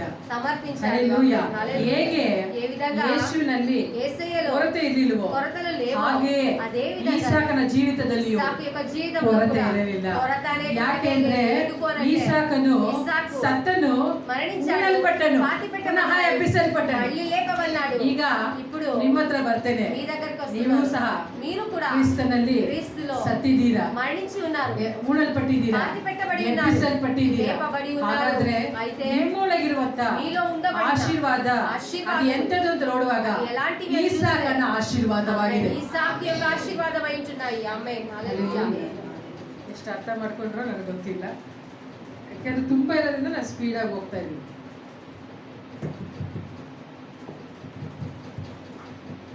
ಈಸಾಕನ ಆಶೀರ್ವಾದದಲ್ಲಿ ನೋಡುವಾಗ ఇస్సాకు యొక్క ఆశీర్వాదంలో మనం చూసినప్పుడు ತಂದೆಗಿಂತಲೂ ಮಿಗಿಲಾದಂತ ಆಶೀರ್ವಾದ. తండ్రి కన్నా మిక్కిలి అయిన ఆశీర్వాదము. ತಂದೆಗೆ ಯಾವ ರೀತಿ ಆಶೀರ್ವಾದ ಅಂತ ನೋಡುವಾಗ తండ్రికి ఏ విధమైన ఆశీర్వాదములను చూస్తే ದೇವರು ಅಬ್ರಾಮನನ್ನ ಕರೀತಾರೆ. దేవుడు అబ్రహామును పిలుస్తున్నాడు. ಮೊದಲು ಅವನಿಗೆ ಇದ್ದ ಹೆಸರೇನು? మొదటిగా ఆయన ఉండబడిన పేరేమి? ಅಬ್ರಾಮ. అబ్రామ్. ಆಮೇಲೆ ಅಬ್ರಹಾಮ ಅಂತ ಮಾರ್ಪಡಿಸ. తర్వాత ಅಬ್ರಹಾము అని మార్పడింది. ಆಮೇಲೆ ಯಾಕೋಬನನ್ನ ಕರೆದಾಗ తర్వాత యాకోబును పిలిచినప్పుడు ಯಾಕೋಬನಿಗೂ ಸಹ ಹೆಸರನ್ನ ಬದಲಾಯಿಸ್ತಾ ಇದ್ದಾರೆ. యాకోబు కూడా పేరును మార్చేస్తున్నారు. ಯಾಕೋಬನಿಗೆ ಏನಂತ ಹೆಸರಿಟ್ಟರು? యాకోబుకు ఏమని పేరు పెట్టారు? ಇಸ್ಮಾಯೇಲ್ ಅಂತ. ಇಸ್ರಾಯೇಲ್ ಅಂತ ಹೆಸರಿಟ್ಟರು. ఇశ్రాయేల్ అని పేరు పెట్టారు. ಈಗ ಅಬ್ರಾಮನಿಗೆ అయితే అబ్రహాముకు ಹೆಸರು ಬದಲಾವಣೆ ಆದ ಮೇಲೆ ಆಶೀರ್ವಾದ. పేరు మారిన తరువాత ఆశీర్వాదము. ನಿಜನಾ? నిజమా? ಹಾಗೆಯೇ అదే విధంగా ಯಾಕೋಬನ ಲೈಫ್ ಅಲ್ಲಿಯೂ యాకోబు యొక్క జీవితంలో కూడా ಹೆಸರು ಬದಲಾವಣೆ ಆದ ಮೇಲೆ ಆಶೀರ್ವಾದ. పేరు మారిన తర్వాతనే ఆశీర్వాదం. ಆದ್ರೆ ಈಸಾಕನ ಲೈಫ್ ಅಲ್ಲಿ అయితే ఇస్సాకు యొక్క ಹೆಸರು జీవితంలో ಬದಲಾವಣೆ ಆಗದೇನೆ ಆಶೀರ್ವಾದ. పేరు మారకుండానే ఆశీర్వాదములు వచ్చాయి. ಆಮೇಲೆ ಹೇಳು. ఆమేన్. ಹಲ್ಲೆಲೂಯಾ. హల్లెలూయా. ಯಾಕೆ ಇದನ್ನ ಹೇಳ್ತಿದ್ದೀನಿ ಅಂದ್ರೆ ఎందుకు దీన్ని చెప్తూ ఉన్నాను? ಇವತ್ತು ఈ రోజు ರಕ್ಷಣೆ ಹೊಂದಿದ ಮೇಲೆ రక్షణ పొందిన తర్వాత ಕೆಲವರು ಹೆಸರನ್ನ ಬದಲಾವಣೆ ಮಾಡ್ಕೊಬಿಡ್ತಾರೆ. కొంతమంది పేర్లు మార్చుకుంటారు. ಏನಕ್ಕೆ ಬದಲಾವಣೆ ಮಾಡ್ಕೋತಾರೆ ಅಂದ್ರೆ ఎందుకు మార్చుకుంటారు అంటే ದೇವರು ಅಬ್ರಾಮನಿಗೆ దేవుడు అబ్రాహాముకు ಅಬ್ರಾಮ ಅಂತ ಇದ್ದಿದ್ದನ್ನ ಅಬ್ರಹಾಮ ಅಂತ ಮಾಡ್ಬಿಟ್ರು. అబ్రహాము అని చేశారు. ಯಾಕೋಬ ಅಂತ ಇಟ್ಟಾಗ యాకోబు అని ఉన్నప్పుడు ಹಂಗೆ దానికి ఇశ్రాయేల్ అని ಇಸ್ರಾಯೇಲ್ ಅಂತ ಮಾರ್ಪಡಿಸಿದ್ರು ಅಲ್ವಾ. ಈಗ ನಾ ಅಂದ್ರೆ ಕ್ರಿಸ್ತನಲ್ಲಿ ಬರುವಾಗ అయితే క్రీస్తులో వచ్చినప్పుడు ಕೆಲವರು ಏನ್ ಮಾಡ್ತಾರೆ ಅಂದ್ರೆ కొంతమంది ఏం చేస్తారు? ನಾವು ಯೇಸುವನ್ನ ನಂಬಿಕೊಂಡು ಬಿಟ್ಟಿದ್ದೇವೆ, మేము యేసుని నమ్ముకొని ఉన్నాము, ಲಕ್ಷ್ಮಿ ಅಂತ ಇರುವಂತದನ್ನ లక్ష్మి అని ఉండబట్టి ಮರಿಯಮ್ಮ ಅಂತ ಮಾಡ್ಕೊಂಡ್ಬಿಟ್ರೆ మరియమ్మ అని చేసుకుంటే ದೊಡ್ಡ ಆಶೀರ್ವಾದ ಬರುತ್ತೆ. గొప్ప ఆశీర్వాదం వస్తుంది. ಇಲ್ಲ, కాదు, ಹೆಸರಿನಲ್ಲಿ ಇಲ್ಲ. పేరులో లేదు. ಕರ್ತನು ప్రభువు ಯಾವಾಗ ఎప్పుడైతే ಯೇಸುವನ್ನ యేసయ్యను ನೀವು ಸ್ವಂತ ರಕ್ಷಕನಾಗಿ ಅಂಗೀಕಾರ మీ ಮಾಡಿದ್ರು, స్వంత రక్షకునిగా మీరు అంగీకరించారో ಆಗಲೇ అప్పుడే ನೀವು మీరు ಕ್ರಿಸ್ತನಲ್ಲಿ ಸತ್ತಿರಿ, క్రీస్తులో అందులో మరణించారు, ಹೂಣಲ್ಪಟ್ಟಿರಿ, పాతి పెట్టబడ్డారు, ಪುನರುತ್ಥಾನ ಹೊಂದಿದಿರಿ. పునరుత్థానలై ఉన్నారు. ಆಗಿಂದ అప్పటి ನಿನ್ನ నుండి ಒಳಗೆ నీ లోపల ಹೊಸ ಜೀವ ಕಾರ್ಯ ಮಾಡ್ತಾ ಇದೆ. నూతన జీవం కార్యం చేస్తూ ಯೇಸುವಿನಲ್ಲಿರುವಂತ ಜೀವ ಕಾರ್ಯ ಮಾಡ್ತಾ యేసులో ಇದೆ. ఉండబడిన జీవం కార్యం చేస్తూ ಆ ఉన్నది. ಆಶೀರ್ವಾದ ಅನ್ನೋಂಥದ್ದು ఆశీర్వాదం ನಿನ್ನ అనేది ಹೆಸರಿಗೆ ಸಂಬಂಧಪಟ್ಟದಲ್ಲ, నీ పేరుకు సంబంధించిందే కాదు, ನಿನ್ನ ಹೆಸರಿಗೆ ಸಂಬಂಧಪಟ್ಟದಲ್ಲ, నీ పేరుకు సంబంధించింది ಅದು కాదు, ಕ್ರಿಸ್ತನ ಹೆಸರಿಗೆ ಸಂಬಂಧಪಟ್ಟದಾಗಿದೆ. క్రీస్తు యొక్క పేరుకు సంబంధించింది. ಹಲ್ಲೆಲೂಯ. ಹಲ್ಲೆಲೂಯ. ಹೇಗೆ ಅಂತ ನೋಡುವಾಗ ఏ విధంగా ಅಬ್ರಾಮನಿಗೆ ಉಂಟಾಗಬೇಕಂತ ಆಶೀರ್ವಾದ, అబ్రహాముకు కలగవలసిన ఆశీర్వాదం, ಇನ್ನೊಂದು ಸಾರಿ ಹೇಳ್ತಾರೆ, ಅಬ್ರಾಮನಿಗೆ ಉಂಟಾಗಬೇಕಂತ ಆಶೀರ್ವಾದ అబ్రహాముకు కలగవలసిన ఆశీర్వాదము ಕ್ರಿಸ್ತ ಯೇಸುವಿನಲ್ಲಿ ನಮಗೆ ಉಂಟಾಗಬೇಕು. క్రీస్తు యేసు ద్వారా మనకు కలిగింది.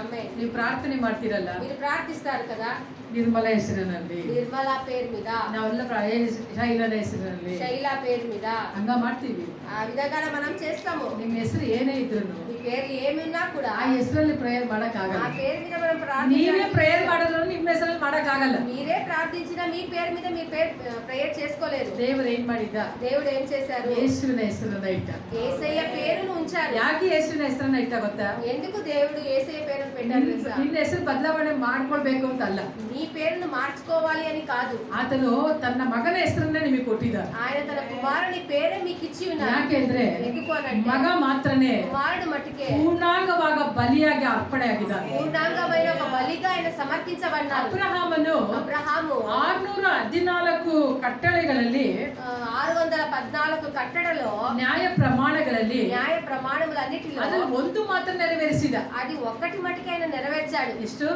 ఏది నెరవేర్చాడు? 614 ಪ್ರಮಾಣದಲ್ಲಿ 614 న్యాయ ప్రమాణములలో ಅಬ್ರಾಮನು అబ్రహాము ಒಂದನ್ನು ಮಾತ್ರ ನೆರವೇರಿಸಿದ. ఒక్కటి మటుకు నెరవేర్చాడు. ಸುನ್ನತಿಯನ್ನ ಮಾಡಬೇಕು ಎಂಬುದಾಗಿ సున్నతి ఒకటి జరిగించాలి, ಅದೊಂದು ನೆರವೇರಿಸಿದ. అదొక్కటి నెరవేర్చాడు. ಅದೊಂದು ನೆರವೇರಿಸಿದಕ್ಕೆ అదొక్కటి నెరవేర్చినందుకే ದೇವರು దేవుడు ಈಸಾಕನನ್ನ ఇస్సాకును ಅಷ್ಟೊಂದು ಆಶೀರ್ವಾದ ಮಾಡಿದ ಅಂತಂದ್ರೆ, అంతగా ఆశీర్వదించాడు అని అంటే ಅಬ್ರಾಮನನ್ನ ಆಶೀರ್ವಾದ ಮಾಡಿದ ಅಂತಂದ್ರೆ, అబ్రహామును ఆశీర్వదించాడు అని అంటే ನಮಗೋಸ್ಕರವಾಗಿ మన కొరకు ಹಲವಾರು ಶಿಲುಬೆಯಲ್ಲಿ కల్వారి సిలువలో 614 ನ್ಯಾಯ 614 ಪ್ರಮಾಣದ న్యాయ ప్రమాణములను ಧರ್ಮಶಾಸ್ತ್ರದಲ್ಲಿ ಹೇಳಲ್ಪಟ್ಟಿರುವಂತ ధర్మశాస్త్రంలో చెప్పబడిన ಎಲ್ಲಾ ರೀತಿಯ ಆಜ್ಞೆಗಳನ್ನ, ప్రతి విధమైన ఆజ్ఞలను, ಎಲ್ಲಾ ರೀತಿಯ ಕಟ್ಟಳೆಗಳನ್ನ ప్రతి ವಿಧమైన కట్టడలను ಶಿಲುಬೆಯಲ್ಲಿ సిలువలో ಪೂರ್ಣಾಂಗ ಬಲಿಯಾಗಿ పూర్ణాంగ బలిగా ಎಲ್ಲವನ್ನ ಅರ್ಪಿಸಿದ್ದಾರೆ. అన్నిటిని సమర్పించాడు. ಹಾಗಾದ್ರೆ ಪೂರ್ಣಾಂಗವಾಗಿ ಎಲ್ಲವನ್ನ ಸಮರ್ಪಿಸಿದಂತ పూర్ణాంగముగా సమర్పించినటువంటి ಯೇಸು ಕ್ರಿಸ್ತನು యేసయ్య ನಮಗೋಸ್ಕರವಾಗಿ ಬಲಿಯಾಗಿರುವಾಗ మన కొరకు బలిగా ನಮಗೆ సమర్పించబడినప్పుడు ಇನ್ನೆಷ್ಟರವರೆಗೆ ಆಶೀರ್ವಾದ మనకు ಇರುವಂತದ್ದಾಗಿದೆ. ఇంకెన్ని ఆశీర్వాదములు ఉండేవిగా ఉంటాయి. ಒಂದು ಆಜ್ಞೆಯನ್ನೇ ఒక ఆజ్ఞను ನೆರವೇರಿಸಿದಂತ నెరవేర్చినటువంటి ಅಬ್ರಾಮನ ನಿಮಿತ್ತವಾಗಿ అబ్రహాము నిమిత్తమే ಇಸಾಕನನ್ನ ದೇವರ ಆಶೀರ್ವಾದ ಮಾಡಿದ. ఇస్సాకును దేవుడు అంతగా దీవించాడు అని అంటే ಧರ್ಮಶಾಸ್ತ್ರದಲ್ಲಿ ಹೇಳಿರುವಂತ ధర్మశాస్త్రం అంతటిలో ಎಲ್ಲ చెప్పబడిన ಆಜ್ಞೆಗಳನ್ನ అన్ని ఆజ్ఞలను ಕ್ರಿಸ್ತನು క్రీస్తు ಶಿಲುಬೆಯಲ್ಲಿ ನೆರವೇರಿಸಿದ್ದಾನೆ ಅಂತಂದ್ರೆ, సిలువలో నెరవేర్చి ఉన్నాడు అని ಹಾಗಾದ್ರೆ అంటే ನಮಗೆ ಇನ್ನೆಷ್ಟು ಆಶೀರ್ವಾದಗಳು ಇರಬೇಕು? అయితే మనకి ఇంకెన్ని ఆశీర్వాదములు ನಮಗೆ ఉన్నాయి? ಇನ್ನೆಷ್ಟು ಆಶೀರ್ವಾದಗಳನ್ನ ಕರ್ತನು మన ಇಟ್ಟಿರ್ತಾನೆ. కొరకు ఇంకెన్ని ఆశీర్వాదాలు ಇವತ್ತು ప్రభు ಸಭೆ ನಾವು ఉంచుతాడు. ಅದನ್ನ ಧ್ಯಾನಿಸಬೇಕು. ఈ రోజు సంఘం మనం ధ్యానించాలి. ಶಿಲುಬೆಯಲ್ಲಿ ನನಗೂ ಅಂತ ಒಂದು ಆಶೀರ್ವಾದ ಇದೆ. సిలువలో నాకు వరకు అలాంటి ఆశీర్వాదం ఉంది. ಅಬ್ರಾಮನು అబ్రహాము ಒಂದು ಆಜ್ಞೆ ಕೈಗೊಂಡಿದ್ರಿಂದಲೇ ఒక ఆజ్ఞను జరిగించినందువల్లే ಈಸಾಕನ ಆಶೀರ್ವಾದ ಹೊಂದಿದನಂತಂದ್ರೆ, ఇస్సాకు అంతగా ఆశీర్వదింపబడ్డాడు అని అంటే ನನಗೋಸ್ಕರವಾಗಿ ಶಿಲುಬೆಯಲ್ಲಿ నా కొరకు సిలువలో ಯೇಸು యేసయ్య ಧರ್ಮಶಾಸ್ತ್ರದ ಪಾಲಿಗೆ ಸತ್ತವನಾಗಿದ್ದಾರೆ. ధర్మశాస్త్రం యొక్క పాలకు మరణించిన వాడు. ಧರ್ಮಶಾಸ್ತ್ರ ಮನುಷ್ಯನಿಂದ ಏನನ್ನ ಎದುರು ನೋಡುತ್ತೋ ధర్మశాస్త్రం మనుషుల నుండి దేని ఎదురు చూసిందో ಅದೆಲ್ಲವನ್ನ ಕ್ರಿಸ್ತನು ಮಾಡಿ ಮುಗಿಸಿದ್ದಾನೆ. వాటన్నిటిని క్రీస్తు చేసి ముగించాడు. ಹಾಗಾದ್ರೆ అయితే ಪೂರ್ಣಾಂಗ ಬಲಿಯಾಗಿ పూర్ణాంగ బలిగా ಕ್ರಿಸ್ತನು ಸತ್ತಿರುವಾಗ క్రీస్తు మరణించినప్పుడు ಪೂರ್ಣವಾದಂತ ಆಶೀರ್ವಾದದಲ್ಲಿ వారి పూర్ణమైన ఆశీర్వాదం ನಾನು ನಡೆಯುವುದು నేను నడిచేది ಮತ್ತಷ್ಟು ನಿಶ್ಚಯವಲ್ಲವೇ? మళ్ళీ నిశ్చయమే కదా. ఆమేన్. ಹಲ್ಲೆಲೂಯಾ. హల్లెలూయా. ಇದನ್ನ దీన్ని ಅಪೊಸ್ತಲನಾದ ಪೌಲನು అపోస్తలుడైన పౌలు ರೋಮಪುರದವರ ಬರೆದ ಪತ್ರಿಕೆಯಲ್ಲಿ ಹೇಳ್ತಾರೆ, రోమీయులు రాసిన పత్రికలో ఆయన చెప్తూ ఉన్నారు. ಯೇಸು యేసయ్య ಪಾಪದ ಪಾಲಿಗೆ ಸತ್ತು పాపపు పాలకు మరణించి ಆತನು ಹೂಣಲ್ಪಟ್ಟು ఆయన పాతి పెట్టబడి ಜೀವಂತನಾಗಿ ಎದ್ದಿದ್ದಾನೆ ಅಂತಂದ್ರೆ, జీవితముగా లేపబడి ఉన్నాడు ನಾನು అని ಸಹ నేను ಹೊಸ కూడా ಆಶೀರ್ವಾದದಲ್ಲಿ ನಡೆಯುವಂತದ್ದು నూతన ఆశీర్వాదంలో ಇನ್ನೂ నడిచేటువంటి ನಿಶ್ಚಯವಲ್ಲವೇ? ఇంకా నిశ్చయమే కదా అని ಹಾಗಾದ್ರೆ చెప్తున్నారు. ನೂತನವಾದಂತ ಆಶೀರ್ವಾದವನ್ನು ಕರ್ತನು ಇಟ್ಟಿದ್ದಾನೆ. అయితే నూతనమైన ఆశీర్వాదం ప్రభు మన ನಾವು కొరకు ಹೆಸರು ఉంచిದ್ದಾడు. ಬದಲಾವಣೆ ಮಾಡುವಂತ ಅಗತ್ಯತೆ ಇಲ್ಲ. మనం పేరు మార్చుకోవాల్సిన అవసరం లేదు. ಯಾಕಂದ್ರೆ ನಮ್ಮ ಹೆಸರಿಗಿಂತಲೂ ఎందుకంటే మన పేరు కన్నా ಉನ್ನತವಾದಂತ ಹೆಸರನ್ನ ఉన్నతమైన పేరును ಆತ ನಮಗೆ ಕೊಟ್ಟಿದ್ದಾನೆ. ఆయన మనకిచ్చి ఉన్నారు. అది ಯಾವುದು ಅಂತಂದ್ರೆ, అది ఏది అని అంటే ಯೇಸು ಕ್ರಿಸ್ತನ ನಾಮವನ್ನು ಆತನು ಕೊಟ್ಟಿದ್ದಾನೆ. యేసుక్రీస్తు నామమును మనకి ఇచ్చి ನಾವು ఉన్నాడు. ನೋಡ್ತೇವೆ మనం చూస్తూ ఉన్నాము ಇಸಾಕನ ಆಶೀರ್ವಾದದಲ್ಲಿ ఇస్సాకు యొక్క ఆశీర్వాదములోనే ಇನ್ನೊಂದು ಆಶೀರ್ವಾದ ಬಂದು ఇంకొక ఆశీర్వాదం వచ్చేసి ಬರಗಾಲದ ಪ್ರದೇಶದಲ್ಲಿ కరువు ప్రదేశంలో ಅವನು ఆయన 100% నూటికి నూరంతలు ಅನ್ನೋ ಫಲವನ್ನ ಕಾಣ್ತಾ ಇದ್ದಾನೆ. ఆయన ఫలములను చూస్తూ ఉన్నాడు. ಈಗ ನಾವು ನೋಡುವಾಗ ఇప్పుడు మనం చూసినప్పుడు 2ನೇ ಅಧ್ಯಾಯದಲ್ಲಿ ಆದಿಕಾಂಡ 26ನೇ ಅಧ್ಯಾಯ 2ನೇ ವಚನವನ್ನು ಓದಿಕೊಳ್ಳೋಣ. ఆది కాండము 26వ అధ్యాయము 2వ వచనాన్ని మనం చదువుకుందాము.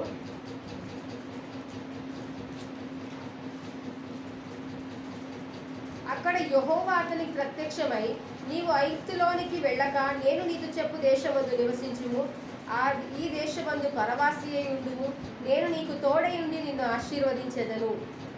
ಇಲ್ಲಿ ನಾವು ನೋಡ್ತೇವೆ ఇక్కడ మనం చూస్తూ ఉన్నాము ಅಬ್ರಾಮನು ಇದ್ದಂತ ವೇಳೆಯಲ್ಲಿಯೂ ಸಹ అబ్రహాము ఉన్న కాలంలో కూడా ಬರಗಾಲ ಬಂತು. కరువు కాలం ಆದ್ರೆ వచ్చింది. ಈಸಾಕನ ಕಾಲದಲ್ಲಿ ಬರಗಾಲ ಬರ್ತಾ అయితే ಇದೆ. ఇస్సాకు కాలంలో కూడా కరువు కాలం ಆದ್ರೆ వచ్చింది. ದೇವರು ಹೇಳ್ತಾ ಇದ್ದಾನೆ, ఆయన దేవుడు చెప్తూ ఉన్నాడు, ಇಸಾಕನೇ ఇస్సాకు ನೀನು నువ్వు ಈ ಪ್ರದೇಶವನ್ನ ಬಿಟ್ಟು ఈ స్థలమును ಈ విడిచి ದೇಶವನ್ನು ಬಿಟ್ಟು ಹೋಗ್ಬೇಡ. ఈ దేశమును విడిచి వెళ్ళిపో. ಯಾಕೆ ಹೋಗ್ಬಾರ್ದು? ఎందుకు వెళ్ళకూడదు? ಆತನು ಹೇಳ್ತಾನೆ, ఆయన అంటున్నాడు, ನಾನು నేను ನಿನ್ನ నీ యొక్క ತಂದೆ ದೇವರಾಗಿದ್ದೇನೆ. తండ్రి దేవుడని అంటున్నాడు. ಇದೇ ದೇಶದಲ್ಲಿಯೇ ఏ దేశంలో ನಾನು ನಿನ್ನನ್ನು ಆಶೀರ್ವದಿಸ್ತೇನೆ నేను ಎಂಬುದಾಗಿ. నిన్ను ఆశీర్వదిస్తాను అని అంటున్నాడు. ಆಮೆನ್ ಹೇಳ್ರಿ. ಆಮೆನ್. ಹಲ್ಲೆಲೂಯಾ. హల్లెలూయా. ಈಸಾಕನನ್ನ ఇస్సాకును ದೇವರು దేవుడు ಆ ಬೇರೆ ಪ್ರಾಂತಕ್ಕೆ వేరొక ప్రాంతానికి ಹೋಗಗೊಡಿಸ್ಲಿಲ್ಲ. వెళ్ళగొట్టలేదు. ಹಲ್ಲೆಲೂಯಾ. హల్లెలూయా. ಈಸಾಕನ ನೋಡ್ರಿ, ఇస్సాకును చూడండి, ಬರಗಾಲ ಬಂದಾಗ కరువు కాలం ಅವನು వచ్చినప్పుడు ಬೇರೆ ಕಡೆಗೆ ಹೋಗ್ಲಿಲ್ಲ. ఆయన వేరొక చోటికి వెళ్ళలేదు. ಯಾಕೆ ఎందుకు ಯಾಕೆ ಹೋಗಗೊಡಿಸ್ಲಿಲ್ಲ? ఎందుకు వెళ్ళనివ్వలేదు? ದೇವರು ಹೇಳ್ತಿದ್ದಾನೆ, దేవుడు అంటూ ఉన్నాడు, ನಾನು ನಿನ್ನ ಜೊತೆಲೇ ಇರ್ತೇನೆ. నేను నీతో పాటే నేను ఉంటాను. ಯಾಕೆ? ఎందుకు? ಈಸಾಕನು ఇస్సాకు ಪೂರ್ಣಾಂಗ ಬಲಿಯಾಗಿ ಅರ್ಪಿಸಲ್ಪಟ್ಟಿದ್ದಾನೆ. పూర్ణాంగ బలిగా సమర్పించబడ్డాడు. ಈಗ ఇప్పుడు ನಾವು ಸಹ మనం కూడా ಕ್ರಿಸ್ತನಲ್ಲಿ క్రీస్తులో ಪೂರ್ಣಾಂಗ ಬಲಿಯಾಗಿ ಅರ್ಪಿಸಲ್ಪಟ್ಟಿದ್ದೇವೆ. పూర్ణాంగ బలిగా సమర్పించబడి ఉన్నాము. ಇಸಾಕನಿಗೆ ದೇವರು ಹೇಳ್ತಿದ್ದಾನೆ, ఇస్సాకుతో దేవుడు అంటూ ನಾನು ఉన్నాడు, ನಿನ್ನ ಜೊತೆಲೇ ಇರ್ತೇನೆ. నేను నీతో పాటే ಅದೇ ఉంటాను. ದೇವರು అదే ಇವತ್ತು దేవుడు ನಮ್ಮನ್ನು ನೋಡಿ ಹೇಳ್ತಿದ್ದಾನೆ, ఈ రోజు మనల్ని చూసి చెప్తూ ఉన్నాడు, ನಾನು ನಿಮ್ಮ ಜೊತೆಲೇ ಇರ್ತೇನೆ. నేను మీతో పాటు ఉంటున్నాను. ಹಲ್ಲೆಲೂಯಾ. హల్లెలూయా. ನೀವಿರುವಂತ ಪ್ರಾಂತ್ಯದಲ್ಲಿ మీరు ఉండబడిన ಎಷ್ಟೇ ప్రాంతంలో ವ್ಯತ್ಯಾಸಗಳು ಇರ್ಬೋದು, ఎన్ని వ్యత్యాసాలు ಆದ್ರೆ ನಾನು ನಿಮ್ ಜೊತೆಲೇ ಇದ್ದೇನೆ. అయినా మీతో పాటు నేను ఉన్నాను. ಹಲ್ಲೆಲೂಯಾ. హల్లెలూయా. ಆದ್ರೆ ನಿಮಗೆ ಅನಿಸ್ತಾ ಇರ್ಬೋದು, అయితే మీకు అనిపిస్తూ ఉండొచ్చు, ಅಯ್ಯೋ ನಾನು ದೇವರ ಸಮ್ಮುಖವನ್ನು ಬಿಟ್ಟು ಹೋಗ್ಬಿಟ್ಟಿದ್ದೀನ. అయ్యో దేవుని సముఖం నేను విడిచి వెళ్ళిపోయానా? ಕಷ್ಟ ಬರುವಾಗ ಏನ್ ಅನ್ಸುತ್ತೆ ಅಂದ್ರೆ, కష్టములు వచ్చినప్పుడు ಆ ఏమనిపిస్తుంది ದೇವ್ರು ನನ್ನ అంటే, ಜೊತೆಲಿ ಇದ್ದಾನ, ఆ దేవుడు నాతో పాటు ದೇವ್ರು ఉన్నాడా? ಇದ್ದಿದ್ರೆ ನನಗೆ ಯಾಕೆ ಹಿಂಗೆ ಸಂಭವಿಸಿತ್ತು, దేవుడు ఉండింటే నాకు ఎందుకు ఇన్ని సంభవించేవి? ಆ ರೀತಿಗೆಲ್ಲ ಅನ್ಕೊಳ್ತಾ ಇದ್ದೆ. ఆ విధంగా అంతా అనుకుంటూ ఉంటాము. ಆದ್ರೆ అయితే ಇಲ್ಲಿ ಅಬ್ರಾಮನು ఇక్కడ అబ్రహాము, ಈಸಾಕನು ఇస్సాకు, ಅವನಿಗೆ ದೇವರು ಹೇಳ್ತಿದ್ದಾರೆ, ఆయనతో దేవుడు అంటూ ఉన్నారు, ಇಸಾಕನೇ ఇస్సాకు ಈ ಪ್ರದೇಶವನ್ನು ಬಿಟ್ಟು ఈ ప్రాంతాన్ని విడిచి ನೀನು ಹೋಗ್ಬೇಡ. నువ్వు వెళ్ళిపోగా ಅದೇ ದೇಶದಲ್ಲಿಯೇ ఇదే దేశంలో ನಾನು ನಿನ್ನನ್ನು ಆಶೀರ್ವದಿಸ್ತೇನೆ. నేను నిన్ను ಹಾಗಾದ್ರೆ ఆశీర్వదిస్తాను. ದೇವರು ಏನ್ ಮಾಡ್ತಿದ್ದಾನೆ అయితే ಅಂದ್ರೆ, దేవుడు ఏం చేస్తూ ఉన్నాడు? ಈಸಾಕನಿಗೆ ఇస్సాకుకు ಒಂದು ಆಶ್ರಯ ದುರ್ಗವಾಗಿ ಆತ ನಿಲ್ಲಿಸ್ತಾ ఒక ಇದ್ದಾನೆ. ఆశ్రయ దుర్గముగా ఆయన నిలబెడుతూ ఉన్నాడు. ಈಸಾಕನನ್ನ ఇస్సాకును ಸಂರಕ್ಷಿಸ್ತಾ ಇದ್ದಾನೆ. సంరక్షిస్తూ ఉన్నాడు. ದೇಶವೆಲ್ಲ ಬರಗಾಲ ಬಂದಿದೆ, దేశమంతా క్షామముతో ಆದ್ರೆ నిండింది. ದೇವರು ಏನ್ ಮಾಡ್ತಿದ್ದಾನೆ, దేవుడు ఏం ಅದೇ చేస్తున్నాడు? ದೇಶದಲ್ಲೇ అదే దేశంలో ಈಸಾಕನನ್ನ ಸಂರಕ್ಷಿಸ್ತಾ ಇದ್ದಾನೆ. ఇస్సాకును సంరక్షిస్తూ ఉన్నాడు. ಇವತ್ತು ನಿಮಗೆ ನಾನು ಹೇಳುವಂತ ఈ ಮಾತು, రోజు మీకు చెప్పేటువంటి ಇಡೀ మాట, ದೇಶಕ್ಕೆ మొత్తం దేశం అంతటికి ಕ್ಷಾಮ ಬರಬಹುದು, క్షామకాలం ಬರಗಾಲ రావచ్చు, ಬರಬಹುದು. కరువు కాలం ಆದ್ರೆ రావచ్చు. ದೇವರ ಮಕ್ಕಳಾದಂತ ನಿಮಗೆ అది దేవుని పిల్లలైన మీకు ಯಾವತ್ತಿಗೂ ಬರಗಾಲ ಅನ್ನುವಂಥದ್ದು ಬರೋದಿಲ್ಲ, అది ఎప్పటికీ కరువు కాలం అనేది ನಿಮಗೆ రాదు. ಬರೋದಿಲ್ಲ. మీకు రాదు. ಯಾಕೆ ಅಂತಂದ್ರೆ ఎందుకు అనంటే ಕ್ರಿಸ್ತನಲ್ಲಿ ಇರುವಂತ క్రీస్తులో ಹೊಸ ఉండబడిన ಜೀವ ನಿಮ್ಮೊಳಗೆ ಕಾರ್ಯ ಮಾಡ್ತಾ ಇದೆ. నూతన జీవం మీలో కార్యం జరిగిస్తూ ఉంది కాబట్టి ఆమేన్. ಹಲ್ಲೆಲೂಯಾ. హల్లెలూయా. ಆ ಜೀವ ನಿಮ್ಮೊಳಗೆ ಇದೆ. ఆ జీవం నీలో ఉంది.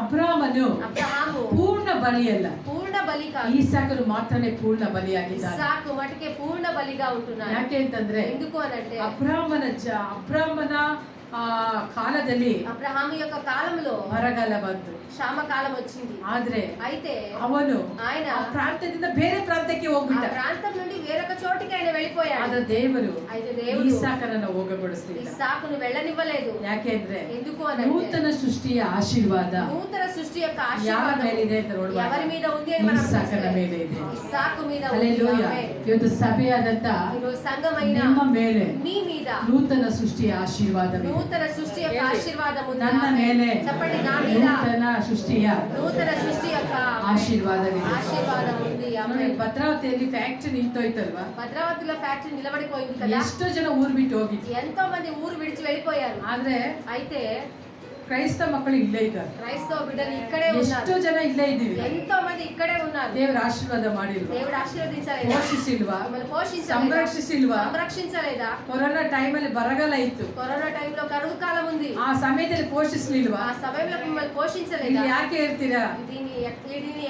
మీరు ఎందుకుంటారు ఇక్కడ? ಈ ಭದ್ರಾವತಿಯಲ್ಲಿ ಏನಿದೆ ಅಂತ ಹೇಳಿದ್ರು. భద్రావతిలో ఏముంది అని అన్నారు. ಆದ್ರೆ అయితే ಇದೇ ಭದ್ರಾವತಿಯಲ್ಲೇ ఇదే భద్రావతిలో ದೇವರು ನಮ್ಮನ್ನ ಆಶೀರ್ವಾದವಾಗಿ ಇಟ್ಟಿದ್ದಾರೆ. దేవుడు మనల్ని ఆశీర్వాదకరంగా ఉంచి ఉన్నాడు. ಹಲ್ಲೆಲೂಯಾ. హల్లెలూయా. ಭದ್ರಾವತಿಯನ್ನು ಬಿಟ್ಟು ಹೋದ್ರೇನೆ భద్రావతిని విడిచి వెళ్ళిపోతేనే ಕೆಲವರ ಆಲೋಚನೆಗಳು ಇರುತ್ತೆ.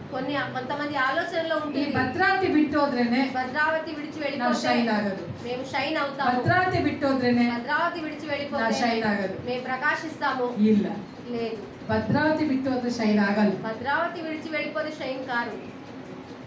ಒಂದು ತಿಳ್ಕೊಳ್ಬೇಕು, ఒకటి తెలుసుకోవాలి, ಭದ್ರಾವತಿಯಲ್ಲಿ ಇದ್ರು భద్రావతిలో ఉన్నా ನಾನು ಕ್ರಿಸ್ತನೊಂದಿಗೆ ಇರುವಾಗ నేను క్రీస్తుతో పాటు ನಾನು ఉన్నప్పుడు ಅದೇ ಪ್ರದೇಶದಲ್ಲಿ నేను అదే ప్రాంతంలో ಶೈನ್ ಆಗೇ ಆಗ್ತೇನೆ. నేను ప్రకాశించే ಹಲ್ಲೆಲೂಯಾ. ప్రకాశిస్తాను. ఆమేన్. ಈಸಾಕನು ఇస్సాకు ಗೆರಾರಿನಲ್ಲಿ గెరారులో ಅದು ಅಭಿಮೆಲೆಕನ ಮನೆಯಲ್ಲಿ ಇಳಿಕೊಳ್ತಾನೆ. అబిమెలెకు ఇంట్లో దిగుతాడు.